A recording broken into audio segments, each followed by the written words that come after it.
यत्पादाम्बुजरेणवः स्वीयानां तान्निजाचार्यान् प्रणमामि मुहुर्मुहुः। यदनुग्रहतो जन्तुः सर्वदुःखातिगो भवेत् तमहं सर्वदा वन्दे श्रीमद्वल्लभनन्दनम्।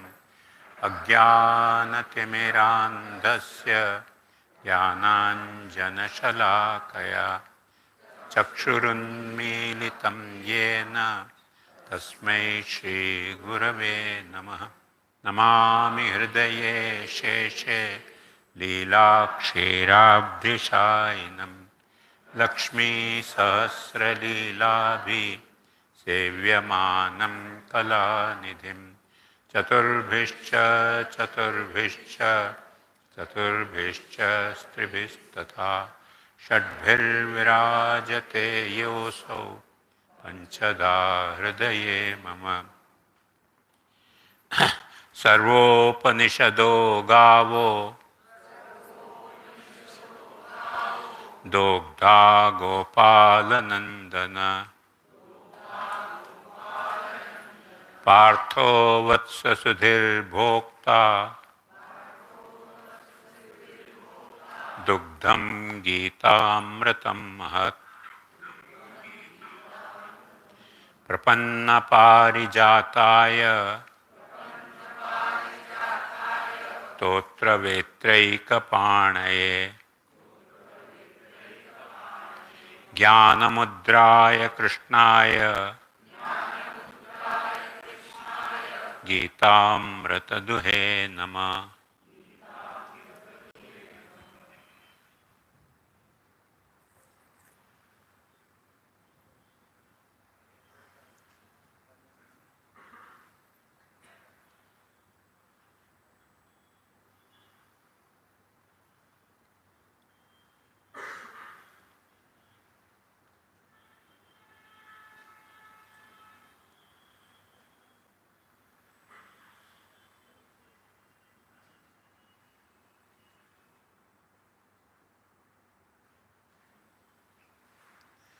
प्राचीन बहुत सारे टीकाकारण को मान्य नहीं है और कई टीकाकारण को मान्य ऐसे एक भागवत में श्लोक आयो है। कृतौ यध्यायतः विष्णुं त्रेतायां यजतो मुखे द्वापरे परिचर्यायां कलौ तद्धरि कीर्तनात्।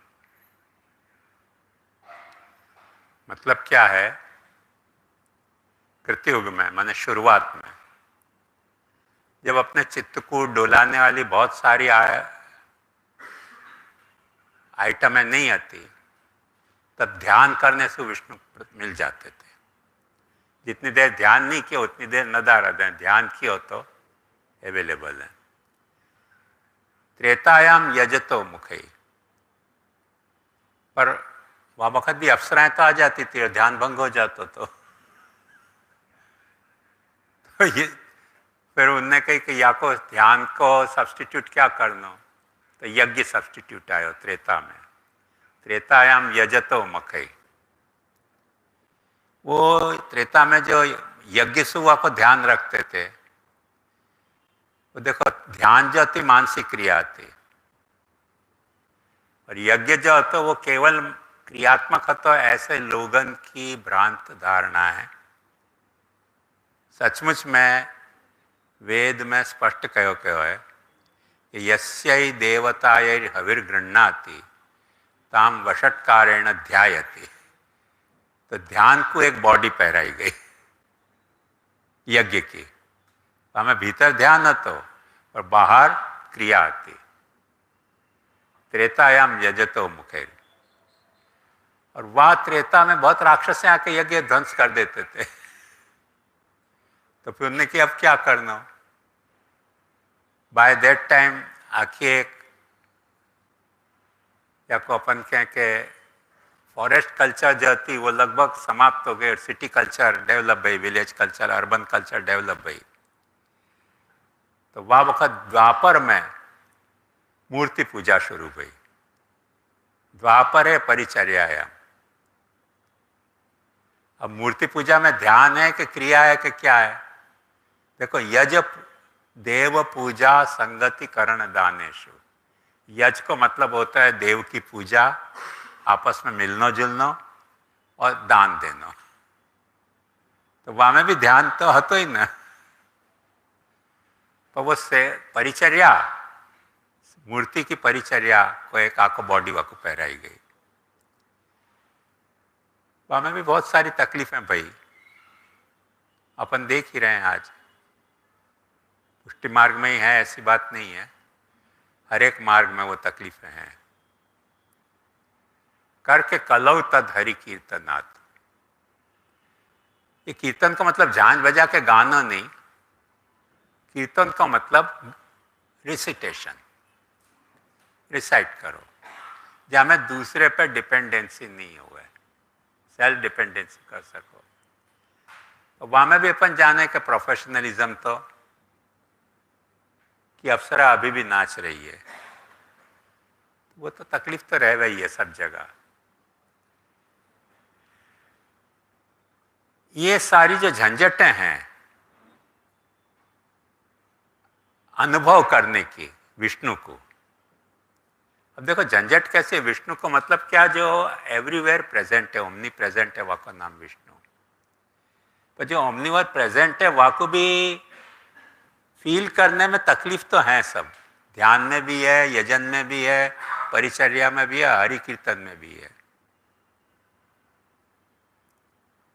आज भी अपन देख सकें कि बहुत सारे अपने पदें बॉलीवुड के ट्यून में कंपोज हो जाएं, अपन वो पदें गा भी रहे हों और बॉलीवुड को ट्यून यदि अपन कंपोज करें तो पैरेलल वो एक अप्सरा वो भी नाचती है भजन गाते वक्त वह ट्यून की, क्योंकि वह ट्यून के जो रिलेटेड एसोसिएटेड वर्ड्स है वो भी साथ साथ में नाचते ही हुए। हमारे यहाँ भैया छोटा तो मैंने कि फिल्मी गीत नहीं बजाना, वो वृंदावन से जाके ऐसे फिल्मी गीत के ऐसा भजन लिया है हो बजाते रहते और भावना कर तो सब फिल्मी गीत है, होते सब भजन। तो अप्सरा तो जगह जगह नाचे ही हैं।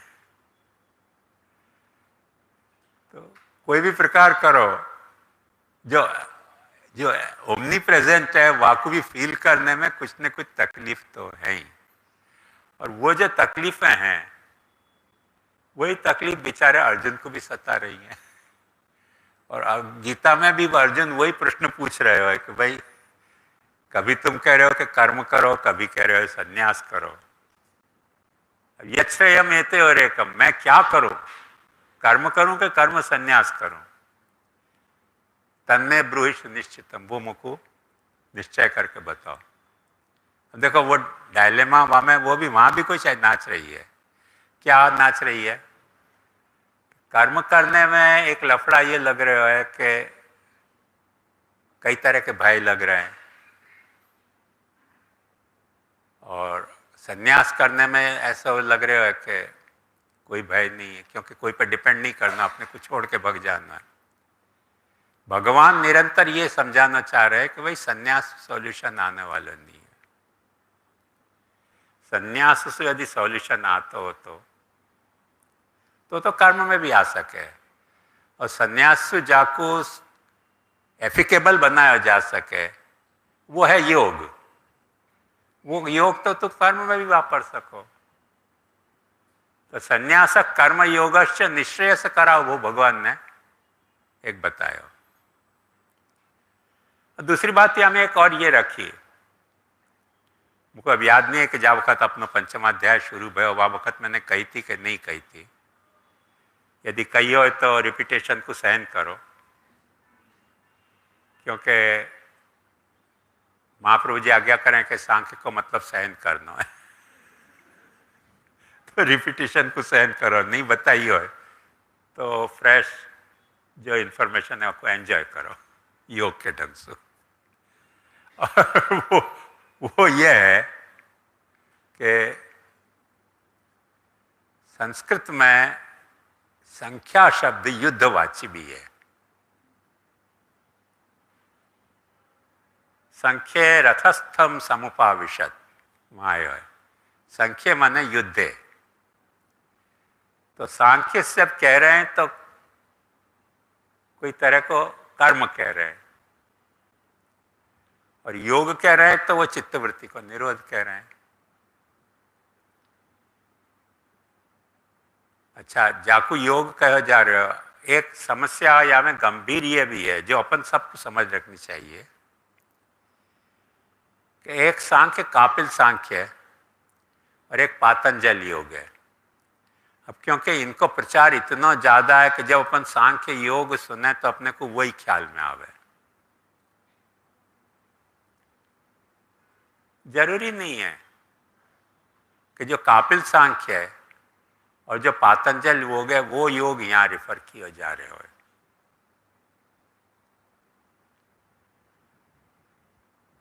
वेद में भी सांख्य है, वेद में भी योग है, और महाप्रभु जी ने भी यह बात को स्वीकार किया है कि सांख्यो बहुविध प्रोक्ता तत्रैक सत प्रमाणक अष्टाविंशति तत्वा नाम स्वरूपम यत्र वही हरि। ऐसे योग भी बहुत विध है, बहुत तरह के योग है, एक योग नहीं है। तो योग भी एक वैदिक योग अलग है। तो एक सहज संभावना ये भी होगा यहाँ कि होने वाले सांख्य और योग की यहाँ चर्चा हो रही है कि वैदिक सांख्य योग की यहाँ चर्चा हो रही है। यह अध्याय में तो जब कर्म संन्यास कह रहे हैं, कर्म को संन्यास, संन्यासंग और कर्म योग, कर्म योग कह रहे हैं, तो कौन से योग की बात हो रही है? यह भी एक प्रॉब्लमेटिक इशू है। मैंने बताई थी कि नहीं बताई थी पता नहीं है मुझको, जो भी हो।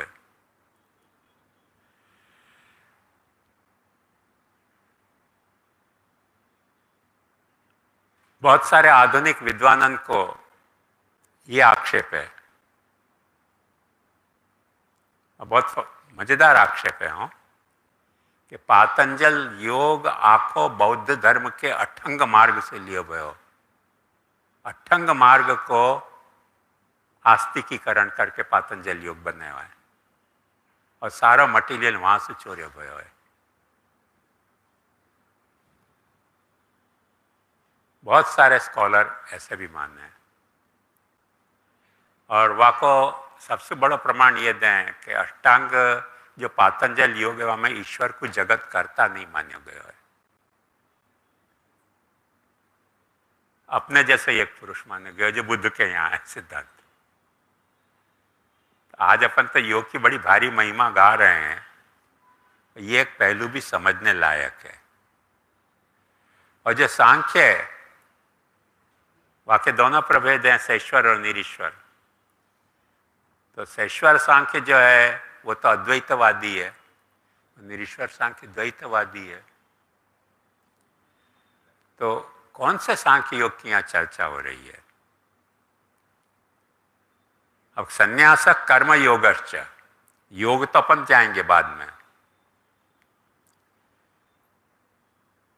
यदि अपन महाप्रभु जी को रिफर करें या प्रॉब्लम को, या प्रॉब्लम की बैकग्राउंड में, तो महाप्रभु जी ने थोड़ा सा खुलासा बालबोध में किया है। और वो खुलासा क्या है? सुबोधनी में भी किया है, आरंभ में मंगलाचरण में, कि स्वतः मोक्ष और परतः मोक्ष के दो दो प्रकार है। स्वतः मोक्ष में सांख्य और योग है, और परतः मोक्ष में शैव और वैष्णव शास्त्र है। बंद करो।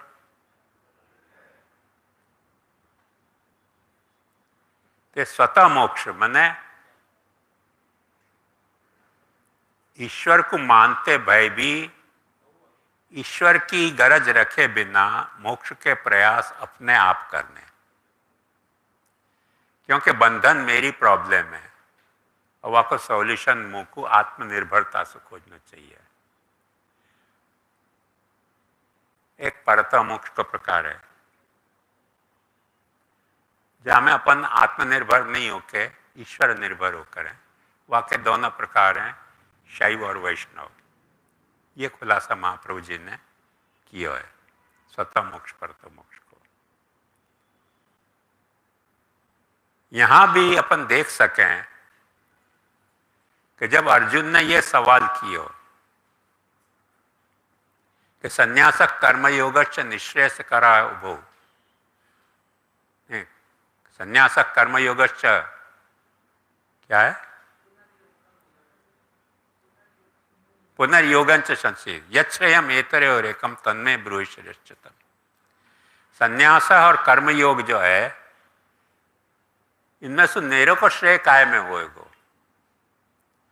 और यदि अपन देखें कि जब भगवान ये कह रहे हैं कि संन्यासक कर्मयोगश्च निःश्रेयस करा हो, तयोस्तु कर्म संन्यासात् कर्मयोगो विशिष्यते,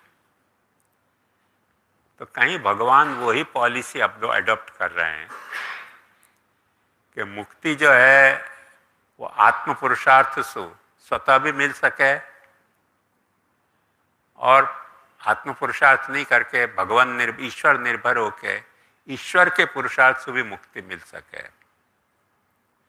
और यदि अपन सर्वे करें गीता को, एक कोई मुझको छोटी सी गीता हो तो दो ना कोई के पास।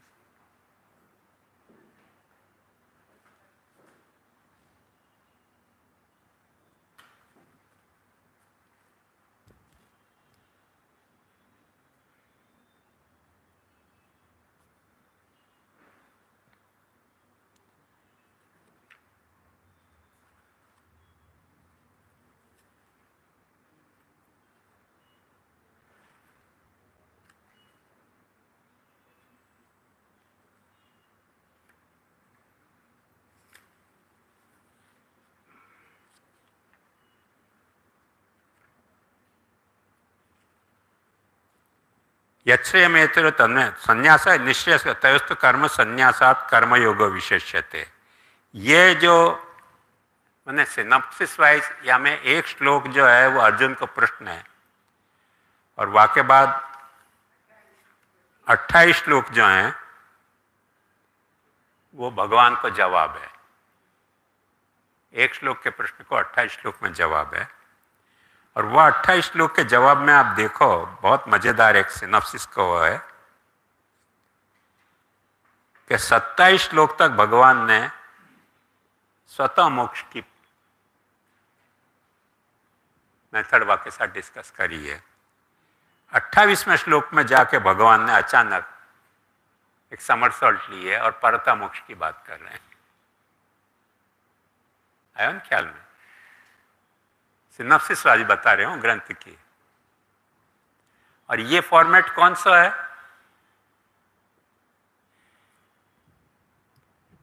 देखो ध्यान से देखो कैसे अंशांशी को एकाक की अनुरूपता है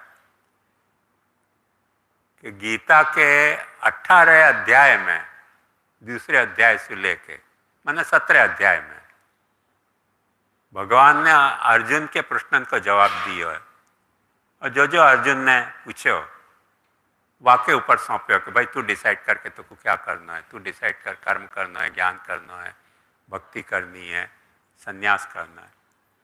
और अंत में जाके कई सारे धर्मान परित्यज्य परता मोक्ष की बात आ गई। वही फॉर्मेट है, वह फॉर्मेट पे ध्यान दो। अंत में जाके कहो कि छोड़ ये सारे झगड़ा, सर्वधर्मान परित्यज्य। वो धर्म का अर्थ लोगन ने बहुत अल्टे और सुलटे किए। अपन वह झगड़ा में नहीं पड़ रहे हैं। अपन for the sake of brevity अपन इतना समझ सकें कि भगवान ने जो धर्म समझा है उन धर्मन को छोड़ने की भगवान आज्ञा कर रहे हैं, क्योंकि वो सारे स्वतः धर्म है। और परतो धर्म पे तू आ जा, you just rely on me. तू मेरे इनिशिएटिव पर विश्वास कर, तू तेरे इनिशिएटिव पर विश्वास मत कर। ये गीता का फॉर्मेट है, आखिरी गीता को। वही फॉर्मेट यहां पंचमाध्याय में भी रिपीट हो रहा है। ये सिनॉप्सिस वाइज बाकी वो है। मैंने अपने गीता के संक्षेप में, थैंक यू, तकलीफ नहीं होती तो मैं रखूं। मैं आज लाना भूल गया, वजन ज्यादा तो करके।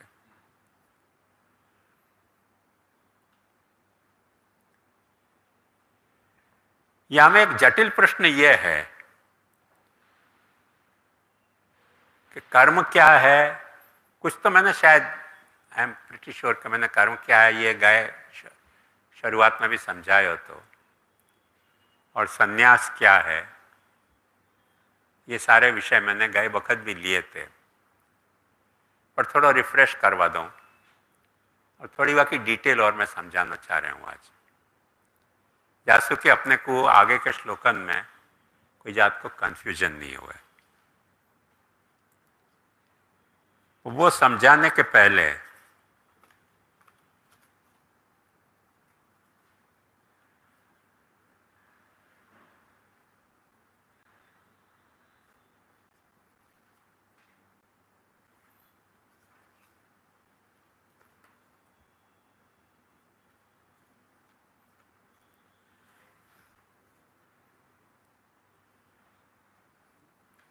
कर्म को अधिकारी कौन, ये सबसे पहला प्रश्न है।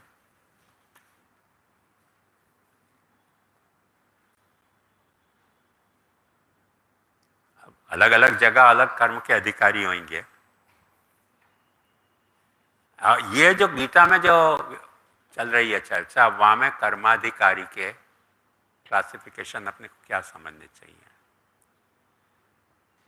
जरूरी अधिकारी वो यहां नहीं है, पर वो क्लासिफिकेशन समझना जरूरी है कि कर्म को अधिकारी दो तरह के हो सके हैं। एक, जाकू ब्रह्म को ज्ञान नहीं है, जाकू ब्रह्म को कोई अवेयरनेस नहीं है, ऐसा भी कर्म को अधिकारी हो सके। और एक ऐसा भी अधिकारी कर्म को हो सके कि जाकू ब्रह्म की अवेयरनेस है। अब वो अवेयरनेस थियोरिटिकल भी हो सके और एम्पिरिकल भी हो सके, प्रैक्टिकल भी हो सके, इमोशनल भी हो सके, पर अपन यह समझें कि थियोरिटिकल है अथवा आपको प्रैक्टिकल अवेयरनेस है। तो मेल में तो या के कारण तीन अधिकारी कर्म के हो जाएंगे, है ख्याल में। अब यदि इतना बड़ा अपन स्कोप ले रहे हैं कर्म को, तो मैं थोड़ा यहां ड्रॉ करके बता दूं टेबल।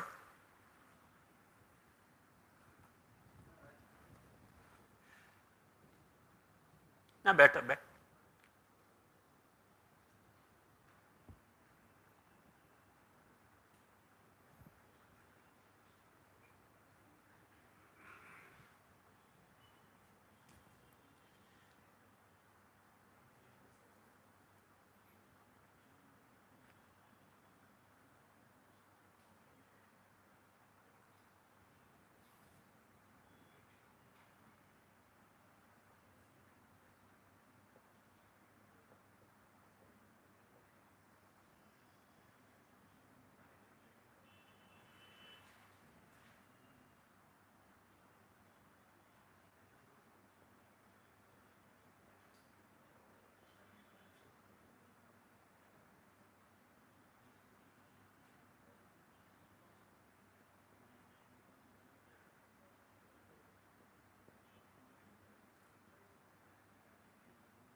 कर्म को देखो इतना बड़ा स्कोप है,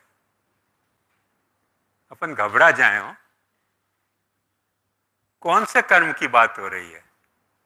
अब मैं थोड़ा समझा दूंगा, नहीं तो आपको जुलाब लग जाएगा कि प्रथम ग्रास में मक्खी का पात हो गया, पहले कवा में मक्खी आ गई। ऐसे घबराओ मत, थोड़ा को धीरज से समझो। यहां प्रोडक्ट हो रहा है, फ्लैश हो रहा है। हाँ,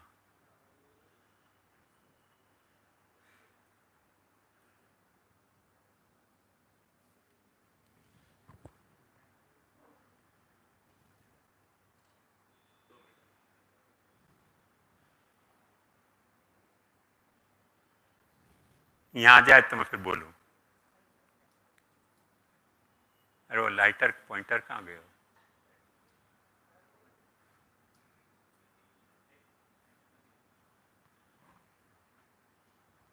पॉइंटर अंदर रह गया।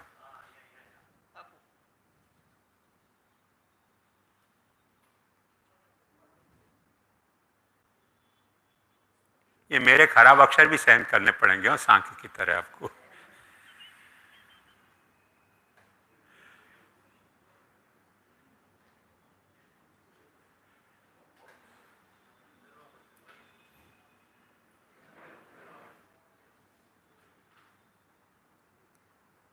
हाँ,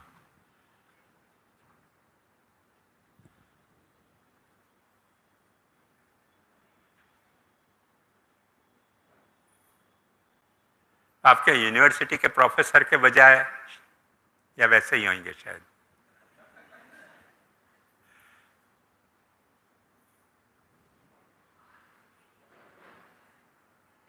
हाँ, थोड़ी एनलार्ज होके आएंगे ना तो दिखेंगे।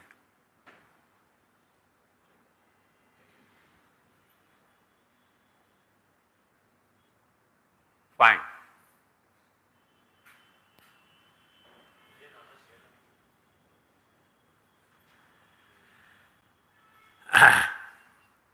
एक बात समझो, अपन सब धर्माधर्म के कर्म की सब बहुत चर्चा करें, यज्ञ यागादि की चर्चा करें, तो बात समझो कि सबसे पहले अपन एक वस्तु है कि नहीं? वस्तु के कारण अपने कितने धर्म हैं, कर्म है। लॉ ऑफ ग्रेविटेशन के अपन शिकार हैं। जो भी वस्तु के धर्म है मैटर के, वो अपने में है कि नहीं? जन्म हो रहे है, बढ़ रहे हैं, घट रहे हैं, ये सब वस्तु के धर्म है। उन कर्मन को अपन क्या संन्यास कर सकें? कोई ब्रह्मज्ञानी हो क्या पैर फिसले तो गिरेगा नहीं? कोई ब्रह्मज्ञानी है तो क्या मरेगा नहीं? जो वस्तु के धर्म है वो तो अपने को कर्म करने पड़ेंगे, तो कर्म संन्यास वाको तो नहीं हो सकेगा। वस्तु के बाद अपन एक प्राणी और है, लिविंग एलिमेंट है। प्राणी के बहुत सारे धर्म हैं, आहार निद्रा भय मैथुन सामान्य में तत् पशुभिर नराणाम।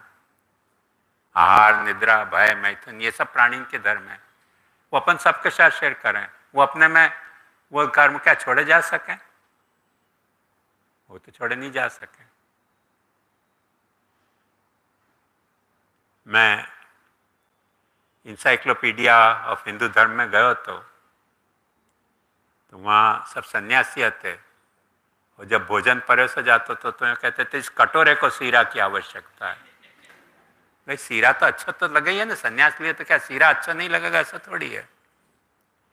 अब ठीक है, तुम बोलो नहीं कि हमको चाहिए, कटोरा को चाहिए, वो कटोरा को भी चाहिए, चाहिए काय के लिए सीरा। तो जो प्राणी के धर्म है वो तो सन्यास में भी अनुगत हो ही है। निद्रा भी आएगी, बीमार भी पड़ेंगे, वो सब प्राणी के धर्म है, उनके ऊपर तो कंट्रोल नहीं आ सके।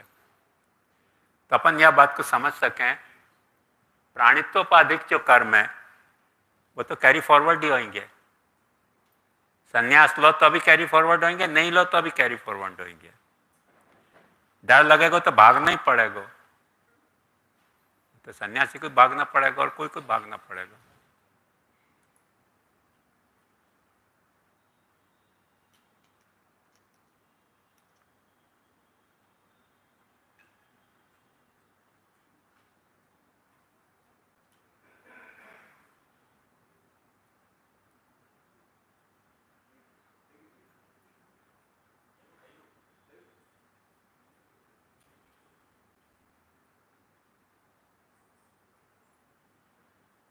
वो ध्यान करते थे, कृतयुग में वह वक्त भी भागना पड़ता, तो त्रेता में यज्ञ करते थे तो ऋषि को दौड़ दौड़ के राम के पास आना पड़ता, बचाओ राक्षस आ रही है, ताड़का है हमारे। द्वापर में जो पूजन वूजन करते थे उनको भी कंस के भय से यहाँ जाना पड़ता था। तो भय तो है ही ना, आहार निद्रा भय मैथुन सामान्य में तत्पशु भी नारायण। उन कर्मन को तो अपन त्याग नहीं कर सकेंगे।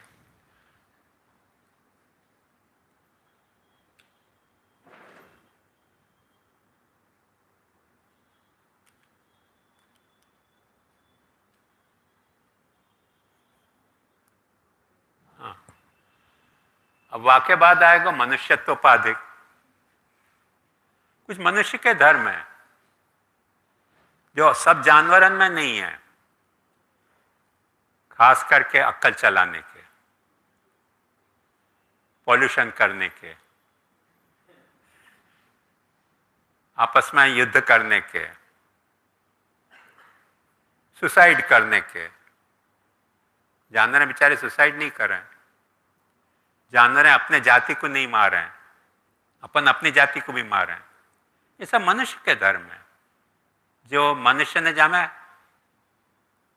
मैंने एक्सपर्टाइज हासिल की है। कोई बिल्ली बिल्ली को नहीं मारेगी, अपन आदमी आदमी को मारे, अपन एक्सपर्टाइज है वहां में। तो ये सब मनुष्यत्वोपाधिक धर्म है। कोई जानवर जो है वो अपनी सुख की सामग्री खरीदे नहीं, मिले भाई सुख को भागे, मिले भाई दुख को भोगे। अपन सुख की सामग्री इकट्ठी करें, दुख से अवॉइड करें। ये सब मनुष्य के धर्म है जो अपन दूसरे जानवर नहीं कर रहे हैं। तो अपन देख सकें कि मनुष्योपाधिक कर्म भी है। मैंने लाख रुपया को घर छोड़ के 1 करोड़ को आश्रम बना ले, सन्यासी हो गए तो। घर नहीं चलता है तो हवेली खोल ले महाराज। घर में वहाँ को भेंट शायद थोड़ी आवे। नीचे जब अपने प्रवचन चलते थे तो एक वक्त मैंने कही थी, कोई ने पूछा तो मुझसे कि दान क्यों लो। मैंने कही तो भाई दान या लिए ले हैं कैसो, चरण पे भेंट रखो तो 5 रुपया दो, और दान माथे हाथ में लें तो तुम 10 रुपया दो। मैंने कि माथे पे लंगो शायद 100 रुपया गए, डोकरी खड़ी हो गई 100 रुपया लेके। मैं घबरा गया, मैंने कि माथे पे सचमुच में नहीं दर्द है नीचे हॉल में। ऐसे सब धर्म भी तो हुए है ना, कैसे अपन ना पाट सके इन तथ्यन को। खरेखर फ्रस्ट्रो में डोकरी उभी थी, 100 रुपया लेने मैंने माथा धक लिया। मन के कहीं माथे पे धरी नहीं दे, नहीं तो भरी सभा में फैजियत हो जाएगी। दान लेके भी धर्म कर्म है, बहुत सारे कर्म है ऐसे टेक्निकल। तो ये जो है वो मनुष्यत्वोपाधिक है। वाक्य बाद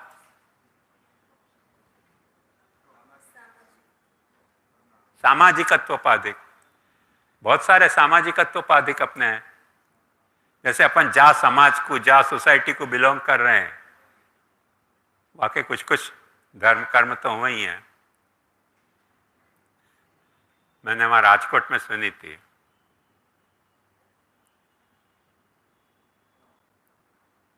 कि लोहाणान की शादी में जाएं तो टाइम पर नहीं जाएं तो सब खत्म हो जाए, और बनिया की शादी में जाओ तो लेट भी जाओ तो चले। अब ये सब सामाजिक धर्म है। हर समाज के या तरीके के धर्म है, ब्याह के, शादी के, या के वाके, बहुत सारे कर्म हैं। ऐसे ही सन्यासी के भी कुछ कर्मों में, जिन कर्मों को सन्यासी छोड़ नहीं सके, भगवा कपड़ा पहनो, डंडा हाथ में रखना, चेला बनाना, प्रवचन करना, ये सब कर्म ही तो है ना, वो कहाँ छूटे। तो जो समाज को जो बिलोंग करता है वह समाज के भी कुछ धर्म आते हुए हैं। वाक्य बाद अपन देखें तो कुछ कर्म ऐसे हैं कि देश कालोपाधिक हैं। जा देश में, जा काल में अपन रह रहे हैं, वह काल के जो कुछ प्रेशर है अपने पे, वाकई हिसाब से कुछ कर्म तो अपने को करनी पड़े जो अपन डिनाई नहीं कर सकें कि ये कर्म नहीं करेंगे। कौन से कर्म को संन्यास, कौन से कर्म को अनुष्ठान? संन्यास कर्म योगश्च की बात चल रही है। निश्रेय से करा हुआ। फिर मुमुक्षत्वोपाधिक, अपन संसार नहीं चाहिए, मोक्ष, मोक्ष की इच्छा है, तो मोक्ष की इच्छा के लिए भी कर्म, ज्ञान, भक्ति, तपस्या, योग, ध्यान वगैरह कुछ तो कर्म करने ही पड़ेंगे। कौन से कर्म को अनुष्ठान करेंगे, कौन से कर्म को छोड़ेंगे? मुक्तत्वोपाधिक, समझो कि आपको ऐसी फीलिंग हो रही कि आप मुक्त हो गए, कोई कर्म की प्रक्रिया सु, ज्ञान की प्रक्रिया सु, वैराग्य की प्रक्रिया सु, भक्ति की प्रक्रिया सु, तो मुक्त हो गए तो कर्म नहीं करोगे क्या? कुछ न कुछ तो कर्म करोगे ही ना। जितने भी आचार्य को अपन मुक्ति तो मानेंगे ना, उनने कितना कर्म किए, औसतन आदमी से ज्यादा कर्म किए। जैसे 32 बरस के शंकराचार्य ने सारे हिंदुस्तान में घूम के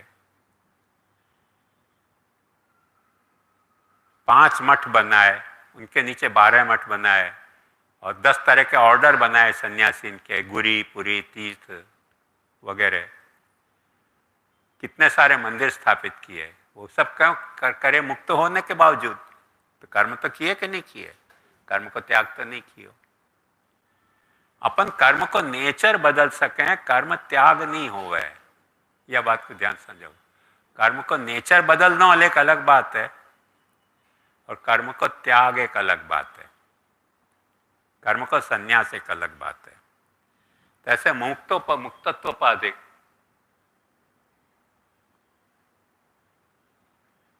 वाक्य बाद संचित प्रारब्ध और क्रियमाण को एक चक्कर है शास्त्र में। कुछ संचित कर्म हुए हैं जो अपन ने अभी नहीं किए हैं, पूर्व जन्म में किए हैं, वो कोई ना कोई फल तो तुमको देंगे ही, सुख दुख। कुछ प्रारब्ध कर्म है जो अपन ने अभी नहीं किए हैं, पर उनका रिजल्ट अपने को अब भोगना पड़ रहा है। बहुत सारे प्रारब्ध कर्म की जो माने एथिकल साइड है, वह को नहीं माने, पूर्व जन्म नहीं मानने के कारण।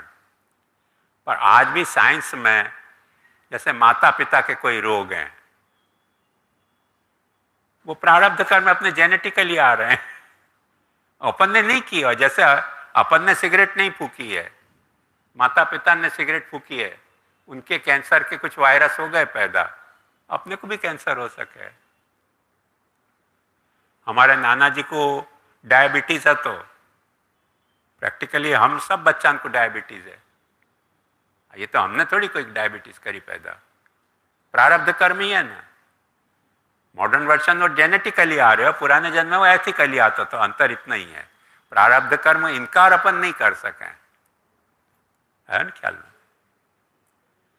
ऐसे ही क्रियमाण कर्म भी है। अब जब प्रारब्ध कर्म के कारण कुछ हो रहे हो है तकलीफ, तो वह को एनहेंस करने के लिए, वह को रिटेलिएट करने के लिए भी कुछ कर्म तो करना ही पड़ेगा।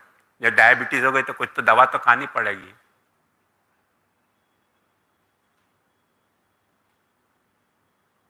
नैन लड़ जाइए तो मनवा में कसक हो ये करी, प्रेम का छुट्टी फटाका तो धमक हो वे करी, कुछ तो कर्म करना ही पड़ेगा। अपन ये तो नहीं कर सकें कि क्रियमाण कर्म अपन नहीं करेंगे, क्योंकि प्रारब्ध कर्म कुछ धमाका कर रहे हो है, तो कुछ न कुछ तो क्रिय कर्म करना ही पड़ेगा, आइदर टू एंजॉय और टू नेगेटिव, कुछ तो करना पड़ेगा कि नहीं। तो कर्म का बहुत बड़ा स्कोप है, आप देख सको। तो जब ये अर्जुन सवाल कर रहे हो तो अपने को पहले ये भी तो समझना पड़ेगा कि कौन से कर्म के ये कह रहे हो है। भगवान कह रहे हैं कि कर्म करो, तयोस्तु कर्म संन्यासात कर्म योग विशेष से कौन से कर्म की बात कर रहे हैं भगवान, वो तो अपने को समझना पड़ेगा।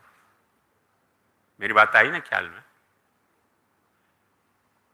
अब रही बात ये इश्यू है, मैं आपको या कि पंचमाध्याय की थोड़ी मैंने बताई थी, पर फिर से आपको रिफ्रेश करवा रहे हूं। वाक्य बाद अपन देखें तो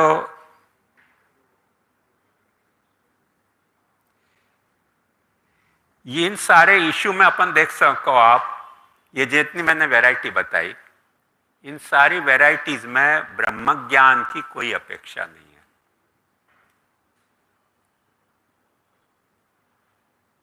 क्योंकि अपन देखें स्वतः मुक्ति भी है, ब्रह्म ज्ञान की अपेक्षा नहीं है। पर जहां ब्रह्म ज्ञान आइदर परोक्ष और अपरोक्ष काम कर रहे हो है, तो वाक्य कारण भी कर्म को नेचर में बहुत बदलाव आएगा। अब एक बात ध्यान समझो कि ब्रह्म ज्ञान गुलशन और निगाहों में तो जन्नत में समझना। ब्रह्म ज्ञान मैंने ब्रह्म को सीधे तक छलांग मत मारो। ब्रह्म ज्ञान को एक सीधो सीधो मतलब है कि आप जो अपने एक्शन कर रहे हो वो अपने इंडिविजुअलिस्टिक माइंडसेट से कर रहे हो कि होलिस्टिक माइंडसेट से कर रहे हो। अभी ब्रह्म को भूल जाओ, आपको एक होलिस्टिक माइंडसेट भी तो हो सके कि नहीं। वास्तव आप कर्म कर रहे हो, एक इंडिविजुअलिस्टिक माइंडसेट से कर रहे हो। जैसे एक बात समझो कि अपन कहीं पिकनिक पे जाएं, कहीं हिल स्टेशन पे जाएं, सारो कचरा अपन फेंकाएं अपने इंडिविजुअलिस्टिक माइंडसेट से, क्योंकि कचरा करना अपना धर्म है। कचरा नहीं करे तो मनुष्य मान्य नहीं जाए, खास करके भारतीय। तो कचरा अपनी एक्सपर्टाइजेशन है, कचरा करना। मैंने वहां नहीं थूकते होंगे पर यहां एयरपोर्ट पे आते ही थूकने लग जाए। तो कचरा करना, गंदगी करना, ये अपना एक धर्म है। वहां में अपने को होलिस्टिक माइंडसेट नहीं है कि यदि तुम कोई कचरा करोगे, तुम्हारे लिए कोई दूसरा कचरा करेगा, तुमको क्या होगा।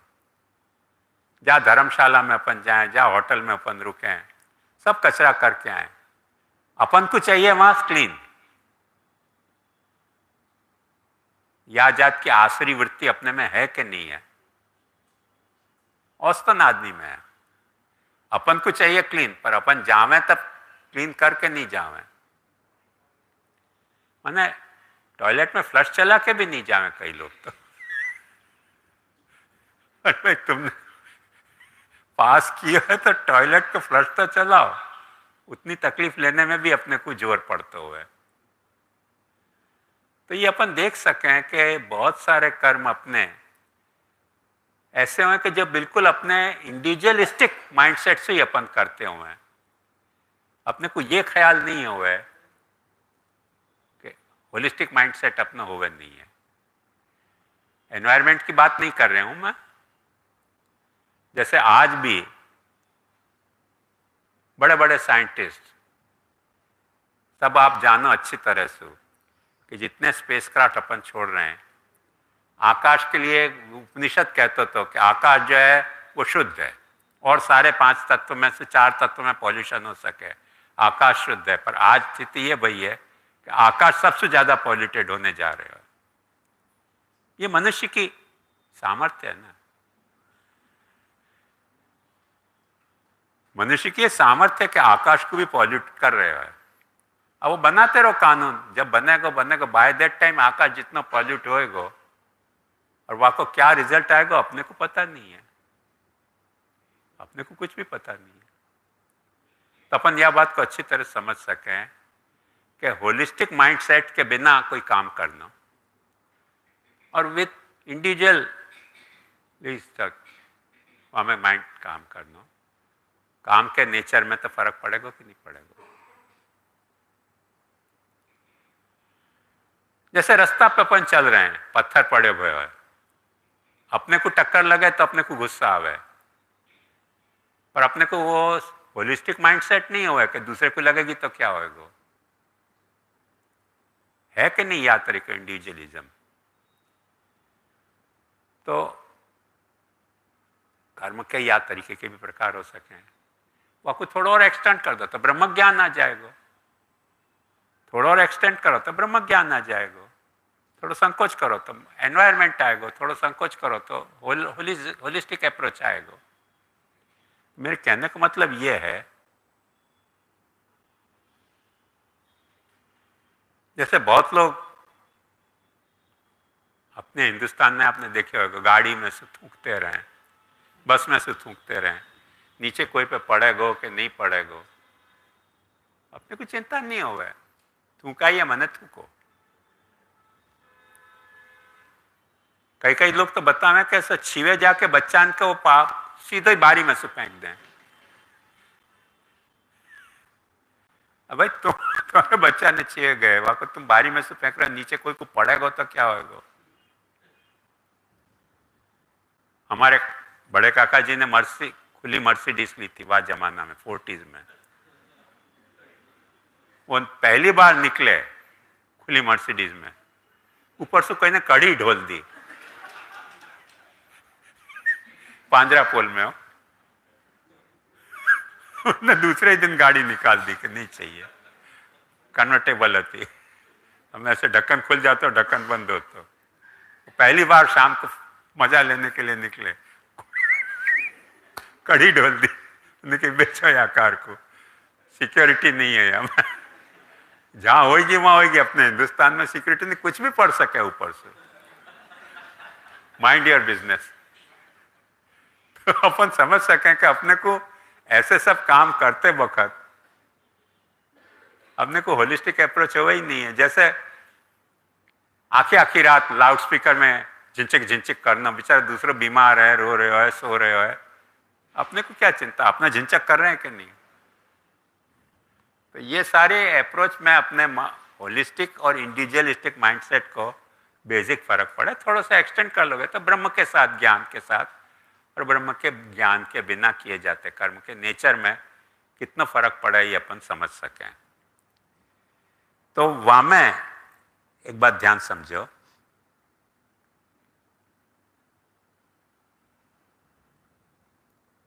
ये पहुंच दो ना कोई।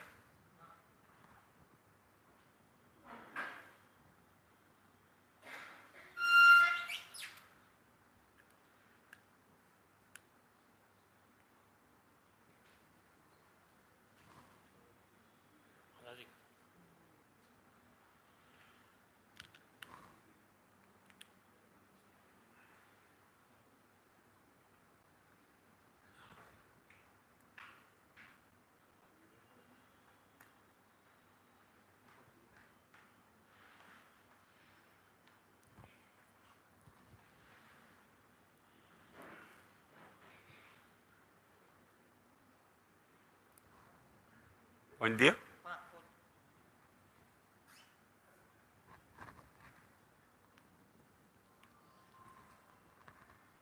अब देखो मैंने आपको समझा दिया कि ब्रह्म को एकदम बॉम्बास्टिक मीनिंग मत लो, प्रैक्टिकल मीनिंग लो होलिस्टिक अप्रोच को। और वह एंगल से देखोगे ना तो ब्रह्म ज्ञानी के कर्म में कितना अंतर आ रहा है देखो।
जो परोक्ष ज्ञानी है, अभी जाको साक्षात्कार नहीं भयो है, थियोरिटिकल नॉलेज है। वाक्य कर्म के कितने मोडस होंगे ऑपरेंडी, ये देखो मैं बताने की कोशिश के प्रोजेक्ट भयो यहाँ।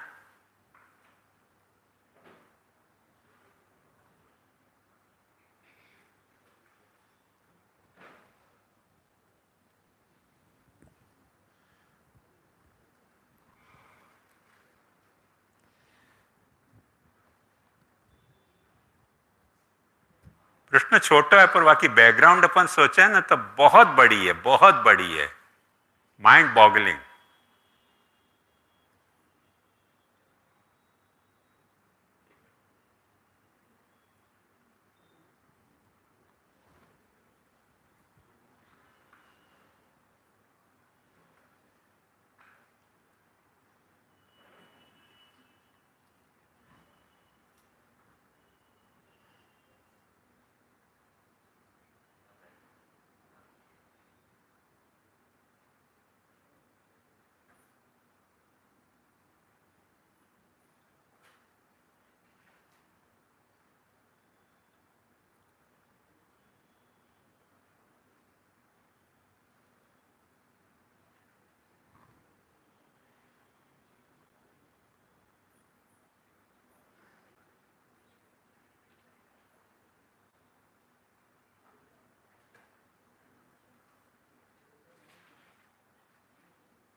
देखो, सबसे पहले लोकापवाद भीत्या, दुनिया क्या कहेगी अपन ये काम नहीं करेंगे तो। कुछ तो लोग कहेंगे, लोगों का काम है कहना। वाक्य कारण अपन बहुत सारे कर्म करते हो, अपने को करने की इच्छा नहीं हुआ है, लोगों शू समझશે એટલે करो। या मैं इंडिविजुअलिस्टिक नहीं हो, लोकापवाद की भीति से अपन कर्म कर रहे हैं। बहुत सारे कर्म अपन ऐसे ही करते हैं लोकापवाद की भीति से, जहां में अपन अपना ख्याल नहीं कर रहे हैं, पर दुनिया अपने को कुछ ट्रोल ना करे, वाक्य कारण अपन कुछ काम कर रहे हैं। लोक संग्रहार्थ वो पॉजिटिव है, भाई तुमको नहीं जरूरत है, पर तुम नहीं करोगे तो दुनिया तुम्हारी, माने भगवान गीता में कहें कि यद्यत् श्रेष्ठ तत्वेद तत्वेतर जना सयत प्रमाणम कृते लोकस तदनुवर्तते, यद्यद आचरित श्रेष्ठ तत्तदेवेतर जना। जो एक मॉडल बन जाए, चाहे लोग आइडियल समझते हो, वो जैसा आचरण करे, तत्तदेवेतर जना सयत प्रमाणम कृते लोकस तदनुवर्तते। तो लोग तुम्हारी कॉपी कर रहे हैं, उनको शायद जरूरत है, तुमको जरूरत नहीं है। पर यदि तुम लोक संग्रह करना, लोक को माने उत्सिदेयु इमे लोका न कुर्या कर्म चेद हम शंकरस्य च कर्तास्याम उपहन्याम प्रजा, भगवान कह रहे हैं। न मे पार्थास्ति कर्तव्यम त्रिषु लोकेषु किंचन नानावाप्तम अवाप्तम वर्ते वच कर्मणि। भगवान कह रहे हैं कि मेरे को करने लेके कोई गरज ही नहीं है, और ऐसा कुछ है नहीं कि जो मुझको प्राप्त नहीं हो, जाको प्राप्त करने के लिए मुझको कुछ करना पड़ता है, फिर भी मैं कर्म निभा रहे हूं। क्यों? क्यों? उत्सिदेयुरिमे लोका न करुयात कर्म चेद हम शंकरस्य च कर्ता स्याद उपहन्यामिमा प्रजा। तो लोक संग्रहार्थ भगवान भी कर्म करें, तो जो ब्रह्म को ज्ञानी है, वह को कैसे छूट मिलेगी लोक संग्रहार्थ नहीं करने को। और अपन देखेंगे कि यहाँ जितने आचार्य हैं, प्रायः इनवेरिएबली सभी आचार्य ने, गीता के व्याख्याकारन ने, लोक संग्रहार्थ कर्म करना चाहिए। तुम कर्म नहीं करने की तुम्हारे की माने तुमको अहंकार भी नहीं हो, तुमको ममता भी नहीं हो, पर तुम कर्म को त्याग नहीं कर सको, लोक संग्रहार्थ कर्म करना ही पड़ेगा। कर्म को एक वो मॉडल भी तो है, मॉडल भी तो हो सके कि नहीं, बात समझ आई ना।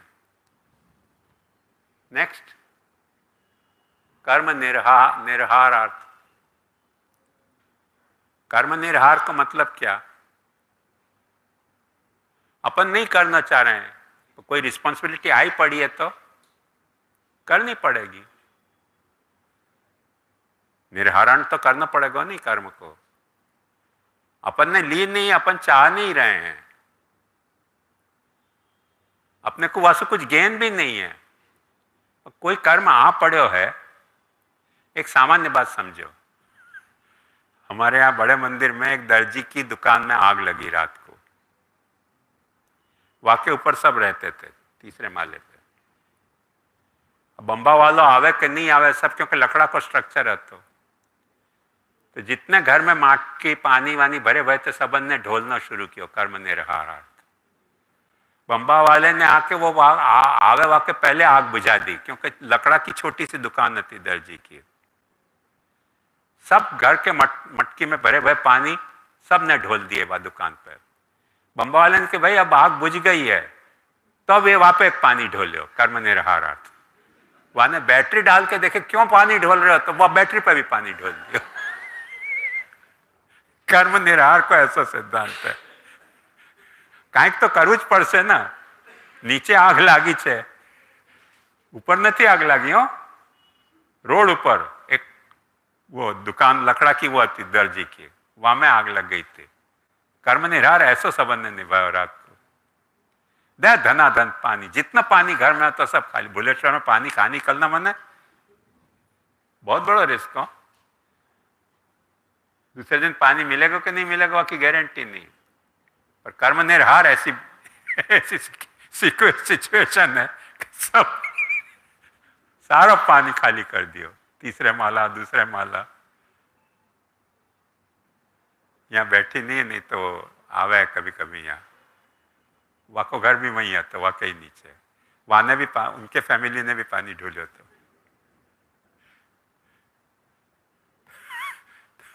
समझने लायक बात है।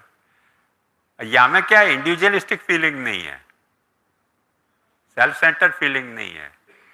आग लगी है नीचे, माथे आ पड़े, कर्म करना ही पड़ेगा। बात समझ में आई ना? मैं जरा मौजिक मैंने जोकिंग मूड में कह रही हूं, पर सीरियस मैटर है।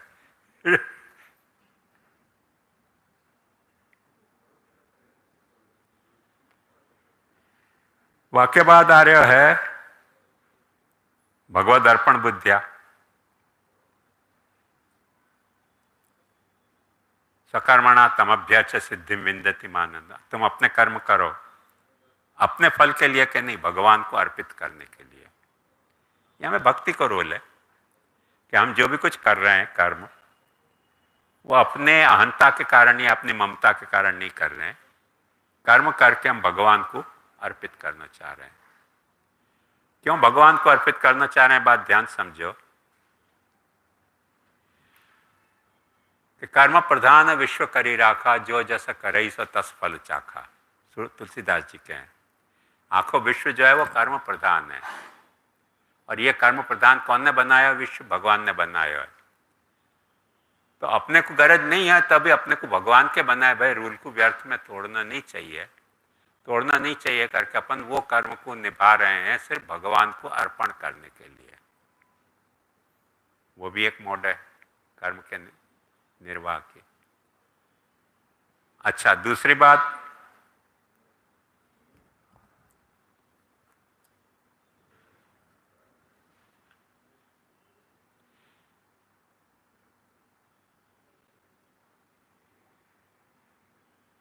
विहित जो कर्म है वहां को उल्लंघन नहीं हो सके। एक लॉ अबाइडिंग पर्सन जैसे हुए ना, कुछ लोग लॉ जिनको अपने मर्यादा मार्ग कहा जाए तो लॉ अबाइडिंग हुए हैं। बाय डिफॉल्ट उनमें लॉ को अबाय बंधे रहने की एक टेंडेंसी हुए, सब में हुए। इंडिविजुअलिस्ट में नहीं हो जाए, में होलिस्टिक अप्रोच है वहां में हुआ कि भाई लॉ अबाइडिंग, लॉ है तो आपको फॉलो करना चाहिए। जैसे मैं बताऊं,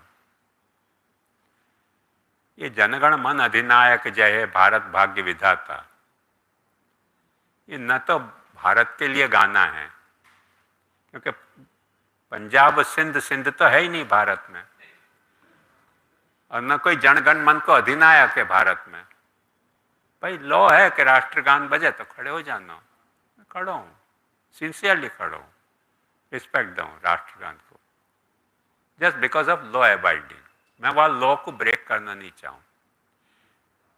मैंने यूनिवर्सिटी में लेक्चर में भी एक वक्त कही कि यासु बहुत अच्छा हो, या के बाद की दूसरी कड़ी है, बहुत अच्छी कड़ी रविंद्र बाबू की है, क्यों नहीं वाकू बनाया गया राष्ट्रगान, क्यों याकू बनाया गया समझ नहीं आवे। या में तो अधिनायक तो कोई है ही नहीं, और बहुत सारा भाग तो कट गया है, द्राविड़ उत्कल बंगा कट गया है, विंध्य तो खैर रहे, पर हिमाचल भी कट गया है। तो ये कैसा राष्ट्रगान है? सेंसिबल तो नहीं है भाई। अपने राष्ट्र ने आपको स्वीकार्य गान तरीके, तो मीनिंगफुल हो चाहे मीनिंगलेस हो, स्वीकार्य हो तो करना चाहिए। जैसे आपको शायद पता हो कि नहीं पता हो,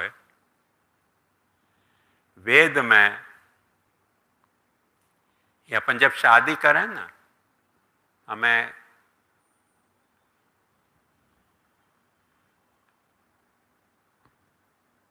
एक खास ग्रहण की पूजा हुआ है,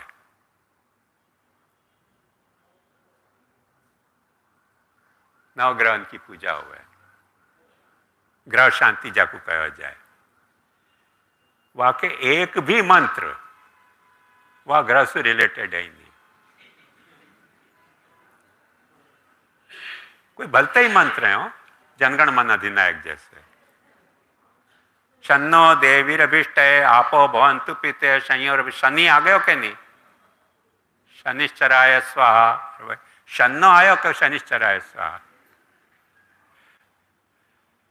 जो पूजा करते वक्त अपन वो आपने देखे होगा विवाह में सुपाड़ी को, गणपति को वो नाड़ा छड़ी को एक सूत धरा में वस्त्र, वाको मंत्र युवासु वासा परिगीत आगात सौश्रयाम भवति जायमान।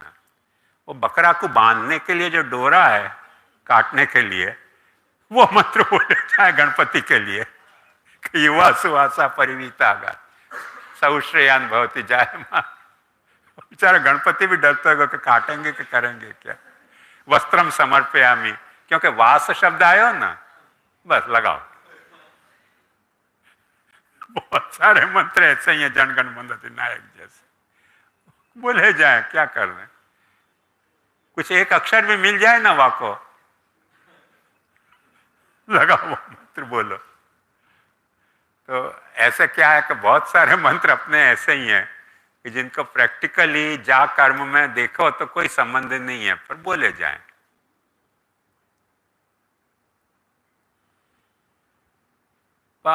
मैं भी करूं, मैंने भी अपनी 2 बच्ची इनकी शादी करी, ग्रह शांति करी, वहां में यही मंत्र बोलो, शन्नो दे। अपना क्या जाए भाई, लॉ है कि बोलो तो बोलो, देवता भी समझते हो कि खाली है एक मंत्र को, मेरा तो कोई रिलेशन है नहीं। जैसे हर गोस्वामी समझे कि हम पुरुषोत्तम नहीं है, पर आप पुरुषोत्तम कह के चंदपस करते हो, क्या करें, करो भाई, मंत्र है, तुमने समझ लिया कि पुरुषोत्तम है हम। यहाँ पुरुषत्व के वांधा में पुरुषोत्तम कहां से आएंगे यार, भाई मंत्र है, मंत्र बोल के कर रहे हो चंदपस, करे करे जाको। ऐसे बहुत सारे जो हैं वो या तरीके के मंत्रों में हैं। शादी के वक्त जर राजा के लिए, जमाई के लिए, वधू के लिए, वो कन्या को विवाहिता को लक्ष्मी कही जाए। लक्ष्मी है क्या, कंकासिया हुआ है कई बार तो, लक्ष्मी रूपा है कन्या है। मंत्र बोले जाए, बोले रखो ना, तुम्हारे सोचे गौर महाराज बोल रहे हो, अपन मैरिज कर रहे हैं आनंद से।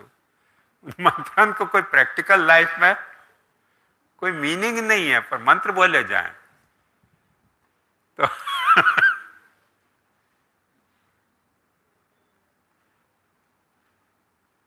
तो कुछ जो है वो आज्ञा जो है वाक्य उल्लंघन के लिए है। कुछ जो है वो अहंता ममता के उपशमन के लिए है। ये देखो, कर्म अपन करते हुए,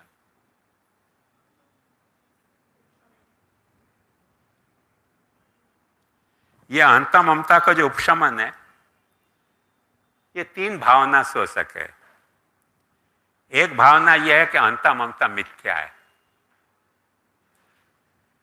व्यासुआ को उपशमन करना चाहिए। माने अपने चेतना में होती भाई एक भ्रमणा है, एक अहंता ममता के बारे में यह तरीके की भावना है। भावना माने माइंडसेट, बस ध्यान से समझिए। भावना यानी माइंडसेट। एक अपना माइंडसेट ऐसा है कि अहंता ममता जाकू मैं अहम कह रहे हूं और जाकू मैं मेरो कह रहे हूं, वो कुछ में है नहीं वस्तुतः, पर ठीक है, एक ऐसी भ्रमणा तो मुझको हो ही रही है। और जब तक भ्रमणा हो रही है तब तक वहाँ को उपाय तो करना चाहिए। वहाँ को बहुत सुंदर एक उपाय ये बताया जाए कि यदि सपना में आपको कोई शेर काट रहे हो या सांप लपेट गए, अजगर आपको लपेट रहे हो, तो तकलीफ तो होगी ना कुछ तो आपको उपाय करना ही पड़ेगा जगने को, कि जैसे वो तकलीफ कम हो। ऐसे भ्रम भी हो तो वो तकलीफ दे हो तो आपको मिटाना तो पड़ा ही है ना। तो आपके मिथ्यात्व भावना से वो कर्म किया जाए। आयो ख्याल में?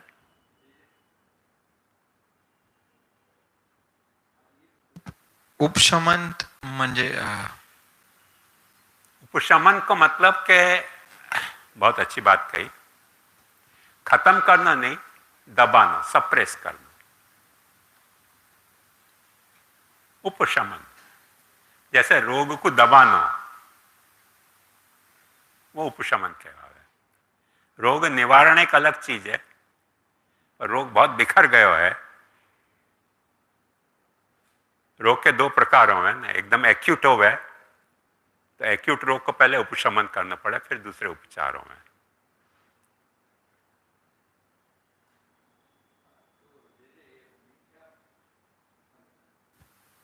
हेलो, ये मिथ्या भावना को उपशमन करना मतलब मन एक जो मिथ्या भावना है अपनी अहन होने की, ममता होने की, वाको अपन खत्म तो नहीं कर सके, क्यों खत्म करने के लिए पाछो हम लाना पड़ेगा, तो थोड़ा डायल्यूट तो कर सके ना। उपशमन वाको डायल्यूशन आया ख्याल में?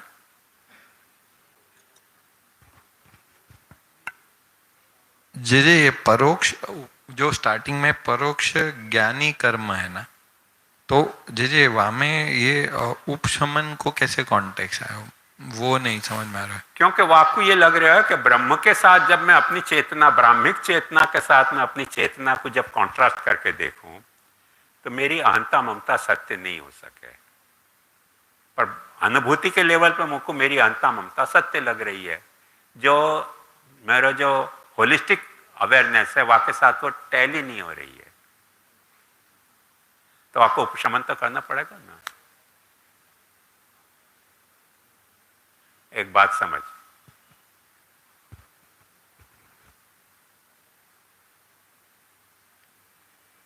आज की तारीख में अपन सब ने पैंट शर्ट पहनना क्यों शुरू कर दियो? कहने में पैर रखा है क्योंकि धोती ऊपर ना पहनोगे तो सब लोग तुमको देखेंगे, घूरेंगे, ट्रोलिंग करेंगे। तो जो जनरल सोसाइटी वहां में अपन मिक्सअप नहीं हो सकेंगे। तो मिक्सअप होने के लिए अपने को अपनी जो इंडिविजुअलिस्टिक वो है वो उपशमन करनी पड़ेगी कि नहीं? अपन क्या करें, घर में बंडी पहन लेंगे, सेवा करते वक्त बंडी पहनेंगे, और बाहर निकलेंगे तो पैंट पहन के निकलेंगे, शर्ट पहन के निकलेंगे, व्यर्थ में कोई के निगाह में नहीं आवे। अभी भी यूरोप में, तुमको शायद पता हो कि नहीं हो, चर्च ने पादरीन को छूट दी है कि उनको जो झबा हुआ है ना बड़ो पैर तक, वो बाहर निकलो तो पहनने की जरूरत नहीं है, चर्च में जरूरत है। क्योंकि वहां जैसे अपने आप ब्राह्मण को मजाक उड़ावे, वहां पादरी की मजाक उड़ावे लोग। अपने हिंदुस्तान में अभी यहाँ पादरीन को छूट नहीं मिली है, यूरोप अमेरिका में मिल गई है। वो लोग कॉमन ड्रेस पहन के निकले क्योंकि लोग मजाक उड़ावे। तो होलिस्टिक अप्रोच से वो करना पड़े भाई, सब में मिक्स होना है। अब जैसे ही तुमने पादरी देखे हो, मैं मुझको बराबर याद है भवंस कॉलेज में मैं जब धोती पड़ना पहन के जाता तो लड़कियां ऐसे ऊपर थी, मुझको देखते ही सब ऊपर चढ़ जाती तीसरे माले पे, ऐसे उतर रही होती और मेरे को दिखे सब फुर फुर फुर कर सब पाछे ऊपर चढ़ जाती, जैसे कोई भूत प्रेत पिशाच आ गए हो। तो लोग पूछते लड़किन की बात मैं क्यों करूं, हमारे फैमिली वाले बाहर जो तूपड़ना में मैं जाता तो कोई बोलते नहीं, मुझसे ऐसे बिहेव करते जैसे कोई अपरिचित आ गए हो। मैं यहाँ खड़ा हूं तो यहाँ देखते, मैं जाके मिलने जाता हूँ, कह रहे घर को मैं फैमिली में वो, क्योंकि उनको शर्म आती थी कि धोती पड़ना में आ गए हो।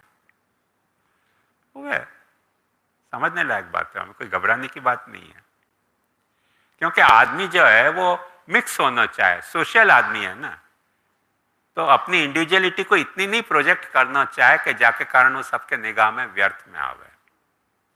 तो अपने को मिक्स होने के लिए करना पड़े ना, अपनी इंडिविजुअलिटी को उपशमन करना पड़े कि नहीं करना, डायल्यूट करने पड़े ना अपनी इंडिविजुअलिटी। आयो ख्याल में? आजकल तक चोटी फैशन में आ गई करके लोगों को शर्म आनी बंद हो गई, नहीं तो पुराने चोटी वाले टोपी या लिए पहनते थे, चोटी नहीं दिखे, वो चोटी ढक जाती टोपी में, क्योंकि अंग्रेज लोग चोटी नहीं रखते थे। तो ऐसा बहुत होता तो, क्योंकि जो जमाना आ गया वहां में मिक्सअप होना चाहिए, एक सिद्धांत है। वो मनुष्य के भीतर एक होलिस्टिक माइंडसेट भी है, वही है इंडिविजुअलिस्टिक माइंडसेट के साथ, है ना ख्याल में? तो मिथ्या भावना सु अथवा लीला भावना से उपशमन करो। लीला में अपन को मिथ्या नहीं माने, माने अपने भ्रम के कारण नहीं, पर भगवान की एक लीला है। तो जो ड्रामा में जो भी अपन ने फिक्स किया हो स्क्रिप्ट, वह स्क्रिप्ट को फॉलो तो करनी पड़ेगी, ड्रामा में पार्टिसिपेट कर रहे हो तो वो लीला भावना है। जैसे कोई भी ड्रामा हो रहा है तो हम पार्टिसिपेट कर रहे हो तो उतना ड्रामा का जो स्क्रिप्ट है वह को फॉलो तो करनी पड़ेगी नहीं, लीला भावना से है ख्याल। मैं अक्सर हमारे छोटी बेटी की बात बताऊं कि मेरी छोटी बेटी पड़ोसिन की बेटी के साथ घर घर खेल रही थी और वहां ने सब वाके खिलौना ले लिए, वाकू डर लगे कि कहीं सब खिलौना ले ही नहीं ले, तो अनकी हवे तू स्कूल जा, अनकी मारे स्कूल नहीं जाऊ रमवू है। तो मेरी छोटी बेटी ने वाकू कही कि तो हूँ तारा थी नहीं बोलूँ, वो मम्मी बनी थी, वो वाकी डॉटर बनी थी। तो वो छोटी डॉटर ने वो जो पड़ोसिन की डॉटर थी उनकी मम्मी कोई दिस वो ना बोले कि हूँ तारा थी ना बोलो। अब वो कौन से माइंडसेट से है? लीला भावना की। भाई अपन माँ बेटी को खेल खेल रहे हैं, अब मैं स्कूल नहीं जाना चाह रही हूँ, या को ये डर लग रहे हो तो कि इस खिलौना कहीं ले ही नहीं ले सारे, अनके हवे आ रहा रमकड़ा छोड़ स्कूल जातो, अनके ना स्कूल नहीं जो मारे रमवू है, तो अनके जाओ तो तारा थी नहीं बोलूँ, अनकी मम्मी कोई दिवसे है वो ना बोले। ये क्या है? लीला भावना। समझ में आ रही है ना? लीला भावना भी हुआ है अपने को, तो लीला भावना से भी अहंता ममता को उपशमन कर सके। भाई भगवान ने एक लीला करी है, अहंता ममता दी है मुझको लीला, वाकु मुझको लीला से ज्यादा वाकई वैल्यू नहीं माननी चाहिए, मैंने मेरो स्वरूप नहीं मानना चाहिए, लीला में मेरो ये रूप है, मिथ्या नहीं है सत्य, पर लीला अर्थ है, वो लीला भावना से को डायल्यूट करो। एक ये हो सके, एक ये भी हो सके कि नैरर्थक्य भावना, जो एग्जिस्टेंशियलिस्ट फिलोसफी की मेन वो है कि ह्यूमन अवेयरनेस जो है, इन सेल्फ अवेयरनेस, वो मीनिंगलेस है। There is no meaning to our existence, our existence is meaningless. तो जब वो बुद्ध भगवान भी कह रहे हैं कि मैं ही नहीं हूं तो मेरो क्या होएगा, निरर्थक है ये, तुमको ये भ्रमणा हो गई है कि तुम हो, you just compare the universe, vastness of universe, वहाँ में तुम्हारी ह्यूमन एग्जिस्टेंस की वैल्यू क्या है? कुछ वैल्यू नहीं है। एक पार्टिकल ऑफ डस्ट जितनी वैल्यू नहीं है, तो तुम्हारे अहंकार ममता जो है वो सब निरर्थक है। निरर्थक की भावना से भी वाकुफ किया जा सके। ये क्या है? ब्राह्मिक अवेयरनेस है। ब्रह्म वो उपनिषद के ब्रह्म के अर्थ में नहीं, होलिस्टिक अप्रोच के अर्थ में मैं बता रहा हूँ। जब भी अपने को होलिस्टिक अप्रोच आएगा तो हमें यह तरीके की अवेयरनेस आवे आवे और आवे ही है। जो भी दो में से आवे, तो ये एक बात समझो कि वह वक्त कर्म कुछ नेचर बदल जाए। निरर्थक की भावना से तुम कर्म कर रहे हो, वो कर्म कुछ और ढंग को होएगा, वहाँ में तुम्हारा इन्वॉल्वमेंट इतना नहीं होएगा जैसा सार्थक की भावना से कर रहे हो। लीला की भावना से कोई कर्म कर रहे हो, वहाँ में तुम उतना सीरियस नहीं समझोगे। जैसे अपने यहाँ वार्ता में आवे कि डोकरी के बच्चा मर गए तो रोने लग गई। सबको आश्चर्य हो कि तुम क्यों रो रहे हो, तुम तो इतने भगवत दीवानी। कि मैं या लिए नहीं रो रही हूँ, भगवान के दो खिलौना टूट गए खेलवे के। अब ये लीला भावना हो गई। भगवान के दो खिलौना टूट गए, वाह के लिए रो रही हूँ, ये लीला भावना हो गई। ये मिथ्यात्व भावना नहीं है।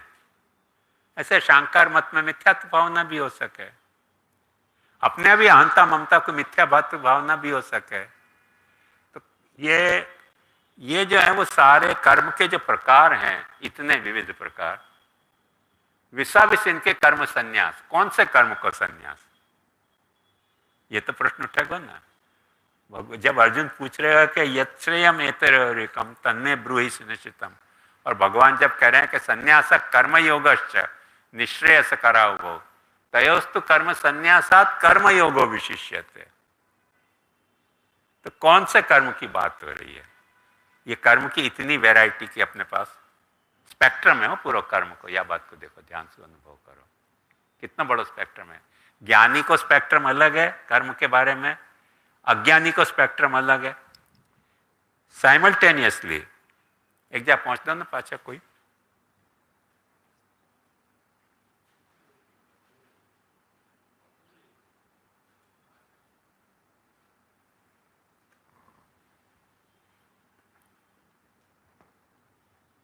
लिख भी देगो तू, तेरे भी अक्षर मेरे जैसे हैं, कोई चिंता की बात नहीं।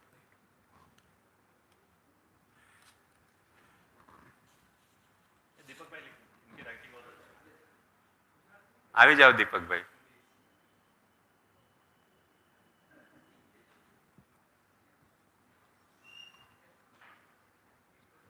प्रज्वालित तो ये न ज्ञानमय प्रदीप। हाँ,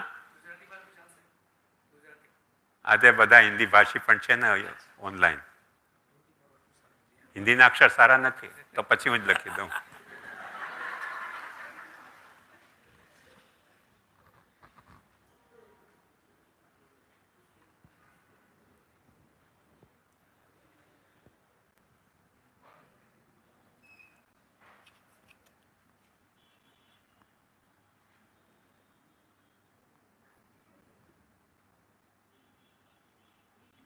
है ना, लिख दूंगा। अब तो खड़े हो गए फिर चिंता की बात नहीं है, बैठे तो तब तक सवाल है तो।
ये देखो, ले लो देखो,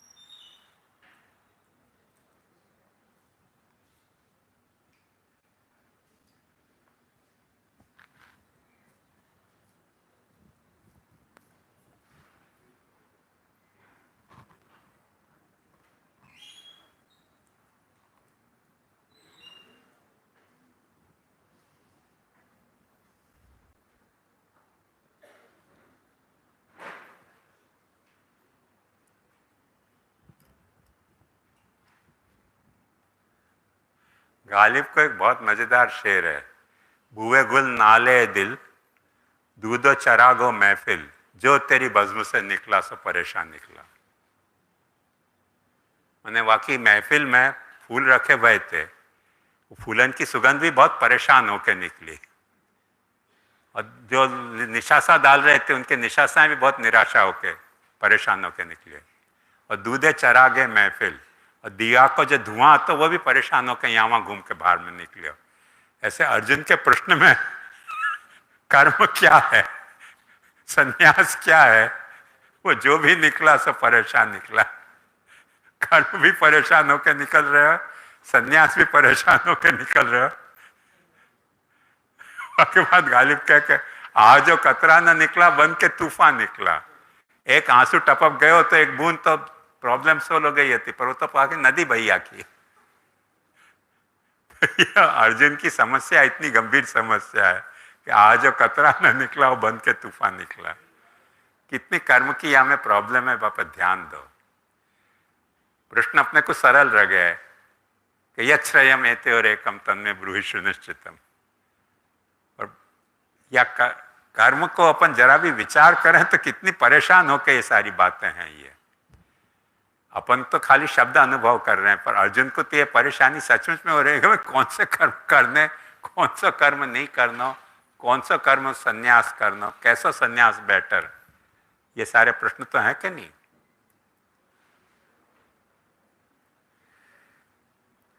तो सबसे पहले जाको अपरोक्ष ज्ञान है। आ गया, यहाँ प्रोजेक्ट हो गया।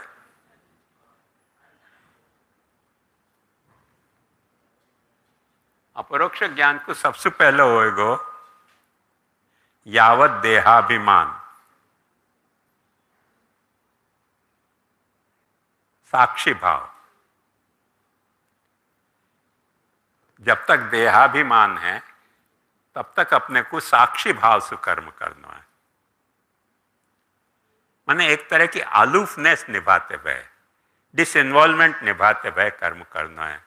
क्योंकि देहाभिमान है तो देह के कारण जो आते भाई जो भी कर्म है, ये सब कर्म मैंने बता दिए, देह के कारण कितने सारे कर्म अपने को आ सके। और वहाँ में जैसे स्थित प्रज्ञ के प्रलोभन विसर्जन गणन उमिशन निमिशन इंद्रियाण इंद्रियार्थेषु वर्तन्ते तथा ब्रह्मण्य अधाय कर्माणि संगन त्यक्त्वा करोति लिप्यते न स पापे न पद्मपत्र मिवाम भसा। उस स्थित प्रज्ञ से का भाषा समाधिस्थस्य केशव। ये जो है भगवान अपने द्वितीय अध्याय में अपन देख गए थे स्थित प्रज्ञ को। तो स्थित प्रज्ञ को जो साक्षी भाव से किया जाता कर्म है वो ब्रह्म की अवेयरनेस के कारण आ सके अपने को। क्योंकि ब्रह्म की अवेयरनेस आवे तो अपनी प्रज्ञा स्थिर होए। अपन अपनी बुद्धि वापरें तो कभी प्रज्ञा अपनी स्थिर हो ही नहीं सके। क्योंकि अपनी बुद्धि जो है वो ब्लैक एंड वाइट्स में सोच रही है। होलिस्टिक अप्रोच अपनी बुद्धि को हो नहीं सके। वहाँ को कारण क्या कि ब्लैक एंड वाइट जो है वो तो कलर की दो वैरायटी हैं। कलर की कितनी वैरायटी हैं, इंफ्रारेड, अल्ट्रावायोलेट, वो सब कलर की वैरायटी हैं। पर अपनी बुद्धि में वो सब कलर नहीं आ रहे हैं ना। तो कलर नहीं आ रहे करके उतनी बुद्धि अपना ग्रास पे नहीं करे तो अपनी प्रज्ञा स्थिर कैसे होगी। अपन को जो रंग अच्छे लग रहे हो वो अच्छे लग रहे हो, जो बुरा लग रहे हो बुरा लग रहे हो। आया ख्याल में। खाली दो कलर को पास में अपन रखें ना तो अपने को ये बात समझ में आ कि कौन से रंग के पास कौन सा रंग अच्छा लग रहा है, कौन से रंग के पास। तो जितने रंग दुनिया में हैं उन रंगन की अपन कॉन्ट्रास्ट देखें तो अपन कितने घबरा जाएं कि भाई या रंग के पास कैसे आ गए हो। जैसे उदाहरण दे रहे हो, सीरियसली मत लीजिए।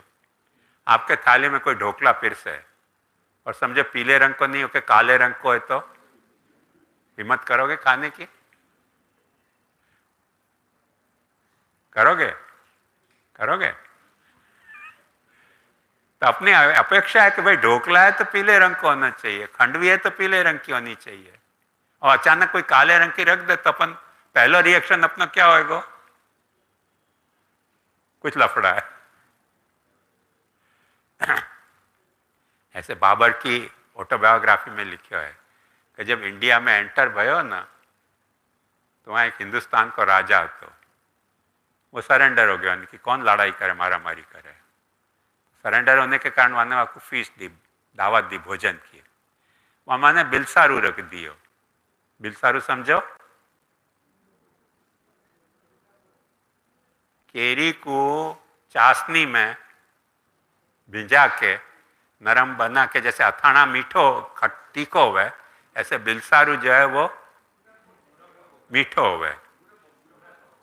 हाँ, मुरब्बा वो रख दियो। वहाँ के बाप ने भी नहीं खाया तो बाबर के बाप ने, वहाँ कि ये पॉइजन लग रहे है, वहाँ की गर्दन ही काट दी बेचारे की,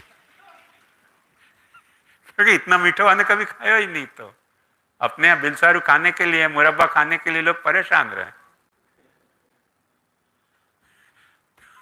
नहीं समझ में आवे भाई क्या करे आदमी। आपको लगा कि तो पॉइजन खवा दिए, रख प्रेस दिए।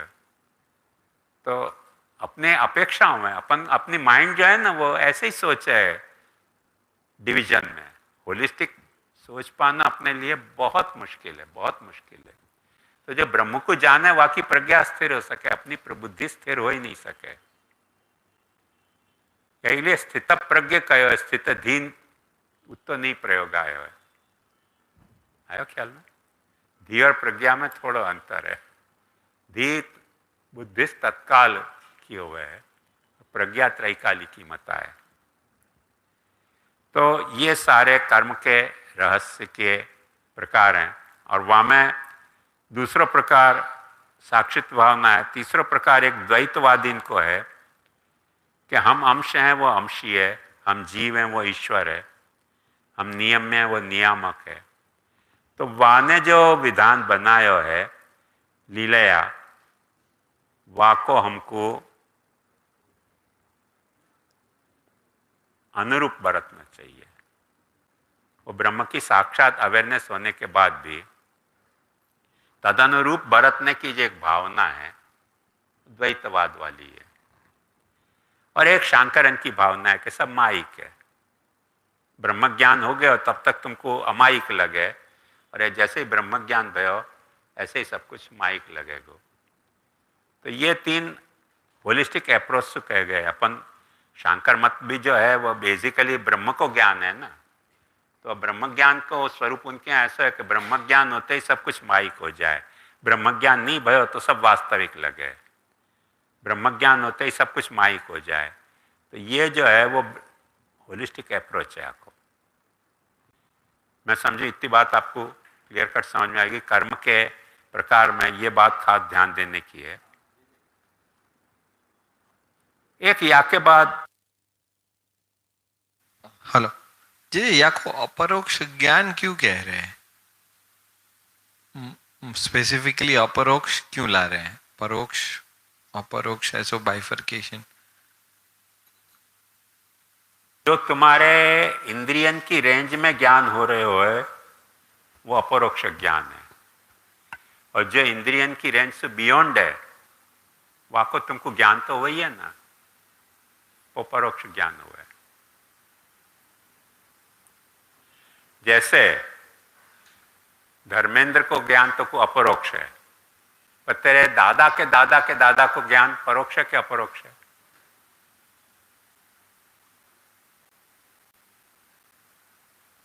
तो तेरी इंद्रियन की रेंज में तो नहीं आ रहे है ना, तो परोक्ष ज्ञान है। धर्मेंद्र को ज्ञान तो परोक्ष है, आया समझ में? जो इंद्रिय की रेंज में आता है ज्ञान वो अपरोक्ष है। तो जाकू ब्रह्म को अपरोक्ष ज्ञान हो रहे है, वाक बिहेवियर कुछ और ढंग को हो जाएगा ना, वाक कर्म को निर्वाह का प्रकार मोडस ऑपरेंडी कुछ और हो जाएगी। जब परोक्ष ज्ञान नहीं हो, अपरोक्ष ज्ञान नहीं हो, परोक्ष ज्ञान हो रहे, थियोरिटिकल ज्ञान है कि भाई है ब्रह्म, तो वाक वो जो ऊपर बताया उतने रेंज में ज्ञान होएगा, और ये रेंज थोड़ी नैरो हो जाएगी। ये मेरे कहने का मतलब है। Am I clear?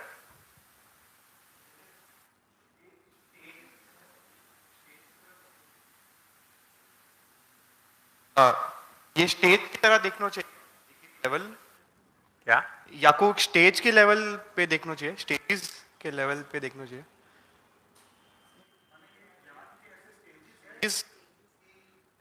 नहीं, स्टेजेस की मैं बात नहीं कर रहा हूँ, वैरायटी की बात कर रहा हूँ। These are all varieties, multiple possibilities, इनमें से कुछ भी कोई को हो सके, not necessarily stages, these are all varieties. माने कर्म की कितनी वैरायटी हो सके हैं, वो वैरायटी में से कौन सा कर्म को जो है वो आपको करना और कौन से कर्म को छोड़ना, ये इश्यू तो आएगा कि नहीं ऑलवेज। जब वो अर्जुन ये पूछ रहा है कि संन्यास कर्मणाम कृष्ण पुनर्योगं च संशसि यच्छ्रेयम एतरेव एकम तन्मे ब्रूहि सुनिश्चितम, तुम कर्म को संन्यास भी कह रहे हो और कर्म योग भी कह रहे हो, तो हमें से कौन सी चीज मेरे लिए बेहतर होगी वो तो बताओ। तो कर्म कितने प्रकार के होंगे, वाकई वैरायटी मैंने समझाई, और संन्यास भी वाकई हिसाब से उतने प्रकार के हो ही जाएंगे। जब आप त्याग कर रहे हो तो त्याग की भी उतनी वैरायटी होंगी, वो तो बाय डिफॉल्ट आएंगी। उतने कर्म को त्याग, उतनी वैरायटी, बात है। एक बात थी, भगवान ने जो ये कही कि सांख्य योग पृथक बाला प्रवदंती न पंडिता एकम अप्यास्थित सम्यक उभयोर विंदते फलम।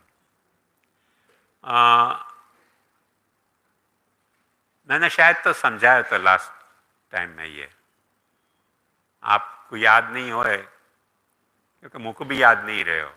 याद ने मुझसे कही कि पहले सुन नहीं है, कल मुझको फिर ख्याल आया कि अच्छा पहले सुन नहीं है। तो मैंने पुरानी अपनी नोट्स देखी तो मुझको पता चलियो कि हमें एक बात छूट गई थी, वह इश्यू में कि सांख्य और योग जो है वो पृथक बाला प्रवदंती न पंडिता, बुद्धिमान व्यक्ति सांख्य और योग को अलग नहीं माने। ये तो भगवान ने अर्जुन के प्रश्न को जड़ी काट दी ना। वो कह रहे हैं इनमें से कौन, दोनों में से कौन एक अच्छा है, दोनों में से कौन एक अच्छा है, ये सवाल तो कब उठे कि जब दो हों। तो भगवान कह रहे कि मूर्ख लोग ऐसे कह रहे हैं कि दो हैं, समझदार तो कभी ऐसे बोलेगा ही नहीं कि दो हैं। अब यहां में देखो पैराडॉक्स क्या कर, पैराडॉक्स को समझने की कोशिश करें। बहुत खूबसूरत एक पैराडॉक्स है हमें कि सांख्य योग यदि दो नहीं हो और एक हो तो द्विवचन आएगा कैसे। भगवान कह रहे हैं एकम सांख्यं च योगं च यः पश्यति स पश्यति। सांख्य योग को यत् सांख्य प्राप्यते स्थानम तद योगैरपि गम्यते, एकम सांख्यं च योगं च यः पश्यति। जो सांख्य से तुमको हासिल होएगा वही तुमको योग से भी हासिल होएगा। तो यच्छ्रेयम एतयोर एकम तन्मे ब्रूहि सुनिश्चितम, इनमें से दोनों में से कौन श्रेयस करोगे, ये सवाल पैदा कैसे हो रहा है। अर्जुन के प्रश्न की जड़ काट दिए हो, जड़ काट दिए पर कॉम्प्लेक्सिटी और बढ़ गई। यदि दो नहीं है तो कर्म और संन्यास योग, ये पंचमाध्याय का नाम ही कर्म संन्यास योग है। कर्म देखो तीन एलिमेंट है, कर्म, संन्यास और योग। एक कर्म है, एक को संन्यास है, और एक वो योग सु है। और वो योग भी पाछो कैसा है कि कर्म के साथ भी योग है और संन्यास कैसे आ गए। द्वंद्वान्ते श्रूयमाणम पदम प्रत्येकम अभिसंबध्यते। द्वंद्व के बाद जो नाम आवे, ड्यूएल केस के बाद जो नाम आवे, वो ड्यूएल के दोनों से जुड़ते हुए। जैसे सीता राम, को नमस्कार करो, तो कौन को नमस्कार करना? सीता को के राम को? सीता को भी, राम को भी। द्वंद्व के बाद जो पद आवे वो दोनों से जुड़े। तो ये योग पास दोनों से जुड़ रहे हो, कर्म से योग से भी जुड़ रहे हो, योग शब्द, और संन्यास योग भी है। और वो भगवान गीता में यहाँ कह भी रहे हैं, ये शायद श्लोक हो गया या होएगा, अभी देख लेंगे अपन, अभी मुझको निश्चित नहीं ख्याल आ रहा है। पर कर्म योग भी है और संन्यास योग भी है। और भगवान ये आज्ञा कर रहे हैं कि ये कर्म चाहे संन्यास योग के बिना परिपूर्ण नहीं है। मतलब दो तो है ना, तो जब दो हैं तो तुम ऐसे कैसे कह रहे हो कि एकम सांख्यं च योगं च पश्यति? भगवान ने जस्टिफिकेशन क्या दिया है? यत् सांख्य प्राप्यते स्थानम तद योगैरपि गम्यते। जो सांख्य से तुमको हासिल होएगा वो योग से भी हासिल होएगा। अब यहाँ एक ड्रास्टिक इश्यू ये है कि सांख्य योग के अधिकारी एक हैं। Who is eligible for Sankhya, who is eligible for योग? तो बोले एलिजिबिलिटी कॉमन है, एक ये पॉसिबिलिटी है। देखो कैसे, जैसे मैट्रिक जाने करी, वो आर्ट्स लेने के लिए भी, FY आर्ट के लिए भी एलिजिबल है, FY कॉमर्स के लिए भी एलिजिबल है, FY साइंस के लिए भी एलिजिबल है। तो अधिकारी एक है। वासुवाक्य एकता आ रही है, अथवा अधिकारी के कारण एकता नहीं आ रही और एक एकता या के कारण हो सके कि वो उनके उपाय एक हैं इति कर्तव्यता के। जा उपाय से सांख्य को साध्य जाएगा, वही उपाय से योग को भी साध्य जाएगा। इति कर्तव्यता एक हो सके। समझ लो कि इति कर्तव्यता भी अलग अलग है। जैसे बात समझो कि घड़ा बनाने की एक जो नो हाउ है, मेथड है, मेथडोलॉजी है, वो कपड़ा बनाने की नहीं है। कपड़ा बनाने की इति कर्तव्यता कुछ और है, बुनने की। घड़ा बनाने की, गढ़ने की कुछ इति कर्तव्यता कुछ और है, मेथडोलॉजी अलग है दोनों की। मूर्ति बनाने की मेथडोलॉजी अलग है, पेंटिंग बनाने की मेथडोलॉजी अलग है। तो इति कर्तव्यता एक नहीं है। मूर्ति चाहे एक की हो सके, जैसे एक राम की, कृष्ण की, या आम्बेडकर की, या गांधी की, कोई की भी एक मूर्ति बना रहे हो, एक पेंटिंग बना रहे हो, तो मूर्ति एक ही है, पेंटिंग भी एक है। तो उनकी मेथड तो अलग हो जाएगी कि नहीं बनाने की? तो मेथड एक है कि स्वरूप एक है, ये प्रश्न हो रहा है। दूसरी बात कि स्वरूप और मेथड के यद सांख्य प्राप्यते स्थानम वाक्य बात फलैक्य है। फलैक्य अपन कैसे समझेंगे?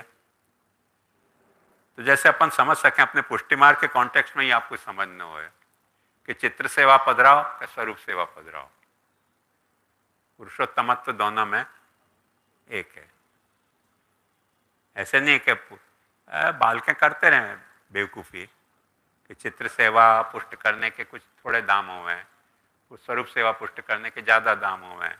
वहाँ में भी बालक को लालन स्वरूप हुए तो थोड़े कम दाम हुए, ठाड़ो स्वरूप हुए तो और थोड़ा दाम बढ़ जाए, श्याम स्वरूप हुए तो और थोड़ा दाम बन जाए।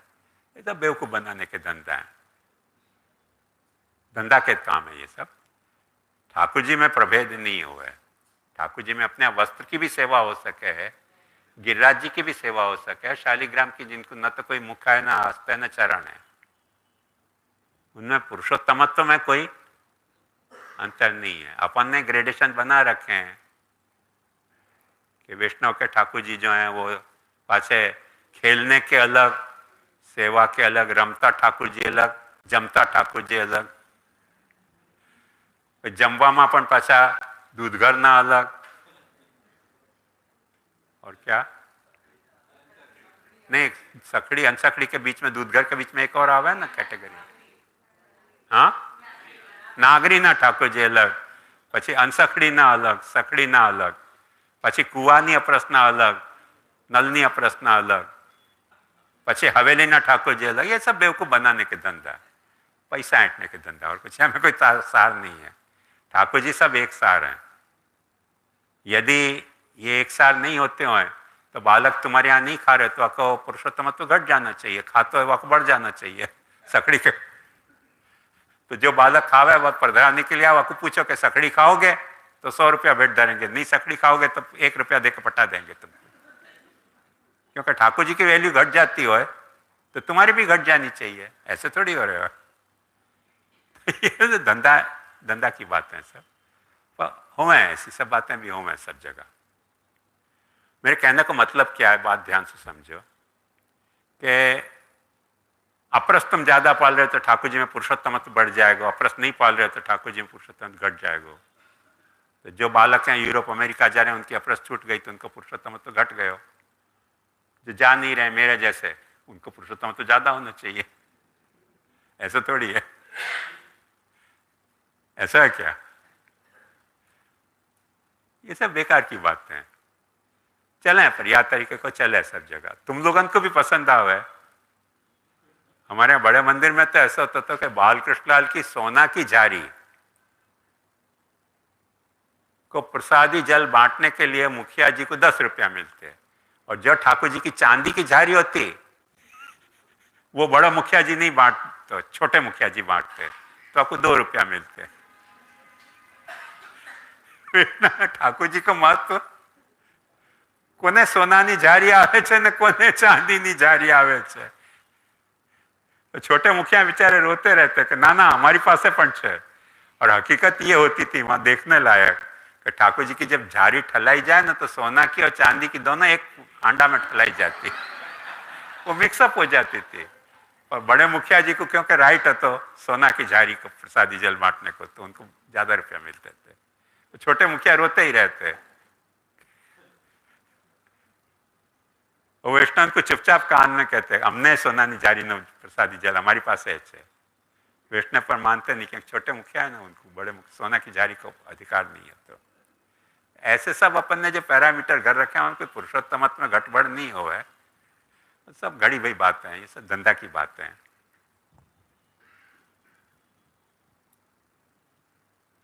अभी मुझको कोई बता रहे हो तो कि कुछ कुछ होटलन में सुबह को नाश्ता फ्री दें, भोजन करना है तो पैसा चार्ज करें। अरे वो तुम रूम के चार्ज में नाश्ता को चार्ज ले रहे हैं, वो धंधा की बात है।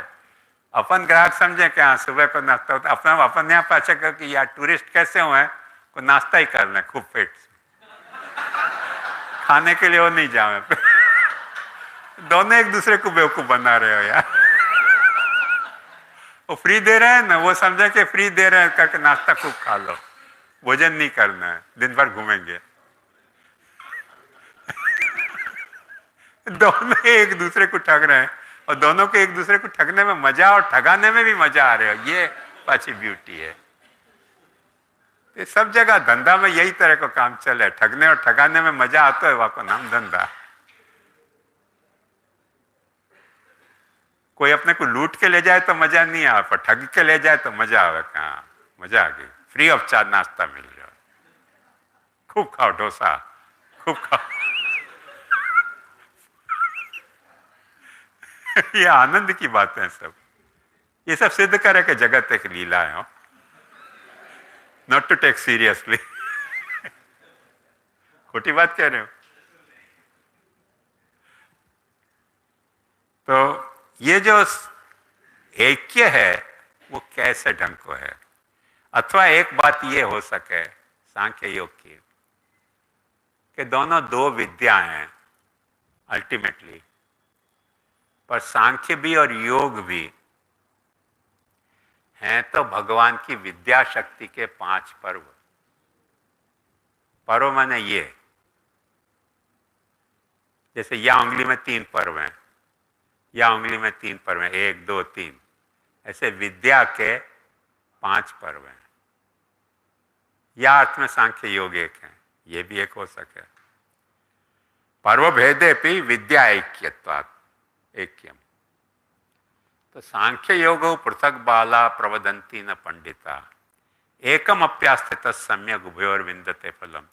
महाप्रभु जी ने निबंध में आज्ञा करी है कि सांख्य योग जो है वो स्वतः है, पर इन सांख्य योग को तुम जब भजन को साधन बनाओ तो वो यह सांख्य योग बन जाए और योग योग बन जाए।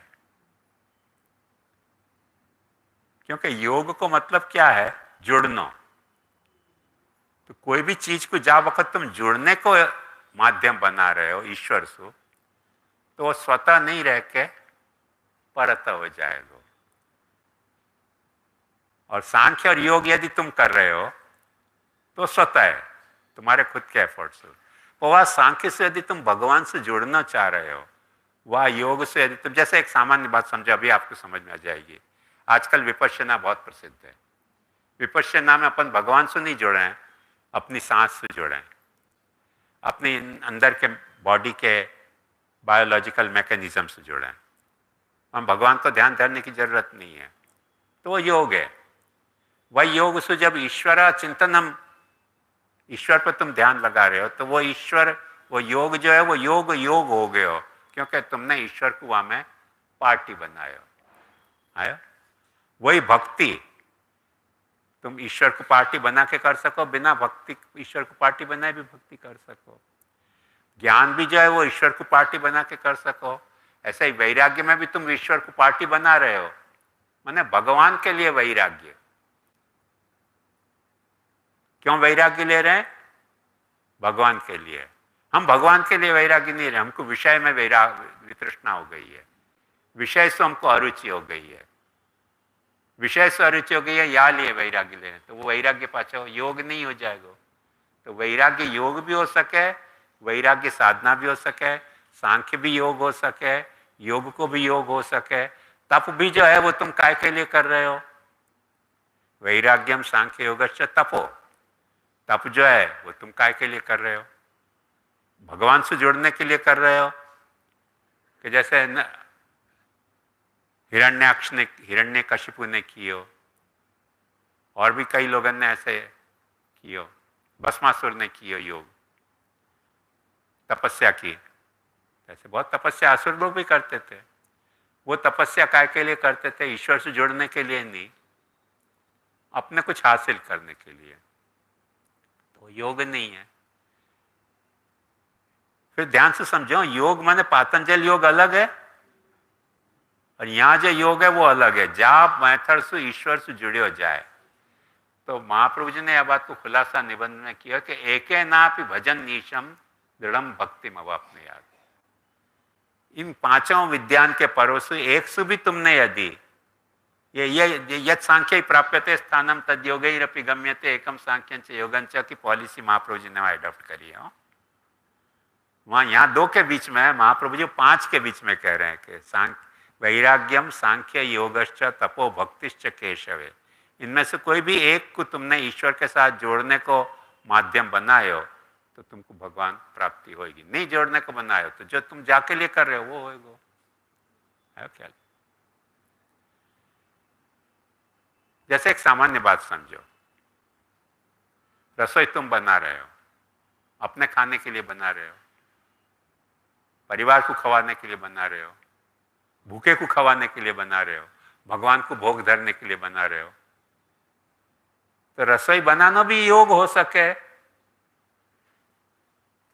क्योंकि भगवान को भोग धरने के लिए रसोई बना रहे हो तो वो योग है। और अपने खाने के लिए बना रहे हो तो योग नहीं है, वो तो साधन है। तृप्ति को साधन तो ही, वो इनकार नहीं कर सके।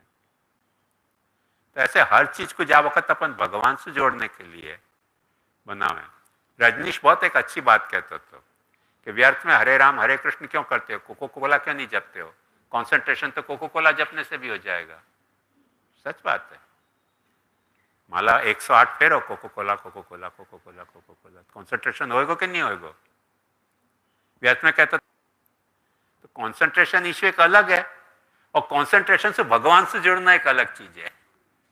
हरे राम हरे कृष्ण जप के भगवान से जुड़ने के लिए अपन कोको कोला नहीं जप रहे हैं, हरे राम हरे कृष्ण जप रहे हैं। बात को ध्यान से समझो, दो अप्रोच में डिफरेंस है। एक में इंडिविजुअलिस्टिक अप्रोच है, एक में होलिस्टिक अप्रोच है। मेरी बात समझ में आ रही है? तो भगवान जब कह रहे हैं कि यद सांख्य प्राप्यते स्थानम तद योगैरपि गम्यते एकम सांख्यंच योगंच यह पश्यति सपश्यति। ये ऐक्य जो है वो कौन से अर्थ में है? ये इनको योग बनाने के अर्थ में है, इंडिविजुअलिस्टिक में नहीं है कि है। ये प्रश्न आएगा। अब यदि अपन महाप्रभु जी को देखें ना, बहुत सारे ईश्वरवादी जो हैं वो बिना ईश्वर के मुक्ति नहीं माने। बहुत सारे अनिश्वरवादी ईश्वर से मुक्ति नहीं माने, ईश्वर से भ्रांति माने। एक अपने महाप्रभु जी ने ऐसे कही है कि नहीं, बिना ईश्वर के भी मुक्ति तो हो सके। महाप्रभु जी के दर्शन में वो स्कोप है कि मुक्ति यदि इश्यू है तो बिना ईश्वर के भी हो सके, वैराग्य से भी हो सके है, ज्ञान से भी हो सके है, तप से भी हो सके है। ईश्वर को पार्टी बना रहे हो तो भक्ति हो जाएगी, अंतर इतना ही है। अल्टीमेटली वो भक्ति में कल्मिनेट होगी। ईश्वर को पार्टी नहीं बना रहे हो तो तुम्हारा इंडिविजुअलिस्टिक है। मैंने वही ब्रह्म को परोक्ष ज्ञान और अपरोक्ष ज्ञान की जो मैंने दो वैरायटी बताई, वहाँ में ये सारी बातें आ रही हैं। मैं समझूं कि इतनी बात अपने को समझनी बहुत जरूरी है। बाकी तो कुछ बातें मैंने गए वक्त भी बताई थी, वो अब यहाँ रिपीट करने की मुझे ज़रूरत नहीं है। तो इतनी मूल बातें अपने को समझनी जरूरी हैं जब अपन या चैप्टर को डील कर रहे हैं। यदि आपको समझ में पुराने वक्त की बात भी आ गई हो तो या कोई रिफ्रेशर तरीके समझो कोर्स हो गया अपना, इतना रिफ्रेश करके अब आगे अपन विचार करेंगे। क्योंकि जो भी वचन आएंगे वो या लाइट में आएंगे या लाइट के बाहर नहीं आएंगे, इनमें से कोई न कोई एक प्रकार। दूसरी एक बात मैं ये कहना चाहूँगा कि जो पार्टिसिपेंट है वो यदि सिर्फ महाप्रभु जी की व्याख्या तक अपने को कन्फाइन कर रहे हैं तो नो प्रॉब्लम, सिर्फ बोलें। पर जो कंपैरेटिव कर रहे हैं तो इतना नियम निभावें कि जो उनको है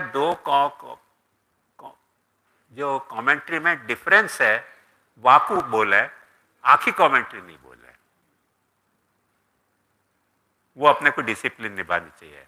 जैसे सांख्य योग को शंकराचार्य क्या अर्थ कर रहे हैं वो बोले रामानुजाचार्य से भिन्न तो बताओ। अब वो सांख्य योग बताने के लिए आखिर शंकराचार्य की कमेंट्री पढ़ोगे तो अंत नहीं आएगा।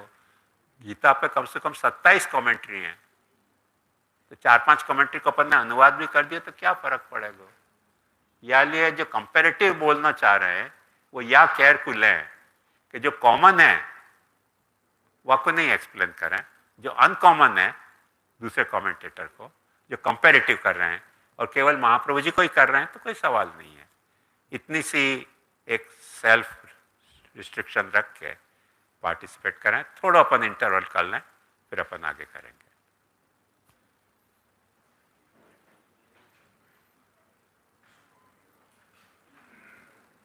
और कोई कठिनाई हो तो आप पूछ सको या मैं 1-2 मिनट ठहर जाओ। कुछ कठिनाई हो तो पूछ सको।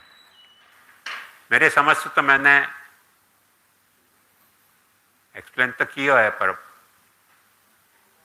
योग कितना भयो। यहां से ब्रह्मस्थोड़ी पर टारगेट को हिट किया कि नहीं किया मुझको पता नहीं है।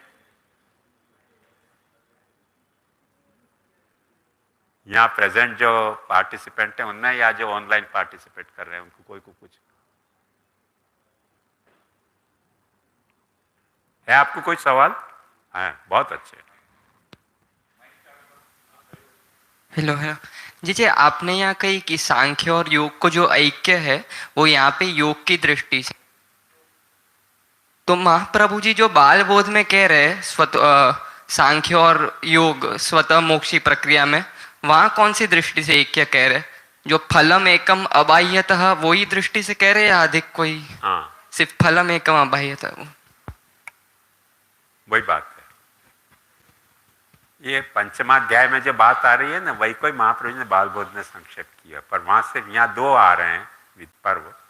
महाप्रभु जी ने ये बात दूसरे 3 पर्व पे भी लागू करी है। अंतर इतना है। और ये बात को दिखाने के लिए मैंने आपको वो निबंध के कोटेशन दिया कि में 5वां पर्व को लेकर महाप्रभु जी ने ये बात प्रिंसिपल बताया कि एके नापि भजन ईशम सिद्धिम अवाप्नुयात्, एके नापि दृढ़े नेशम भजन सिद्धिम अवाप्नुयात्, ये वहां बताया। आया है कोई को कुछ प्रश्न नहीं है? आनंद है तो चलो। ऑनलाइन भी नहीं है कोई? बस तो थोड़ा अपन इंटरवल कर ले 1-10 मिनट को। अभी मैं रखूँ ये पुस्तकों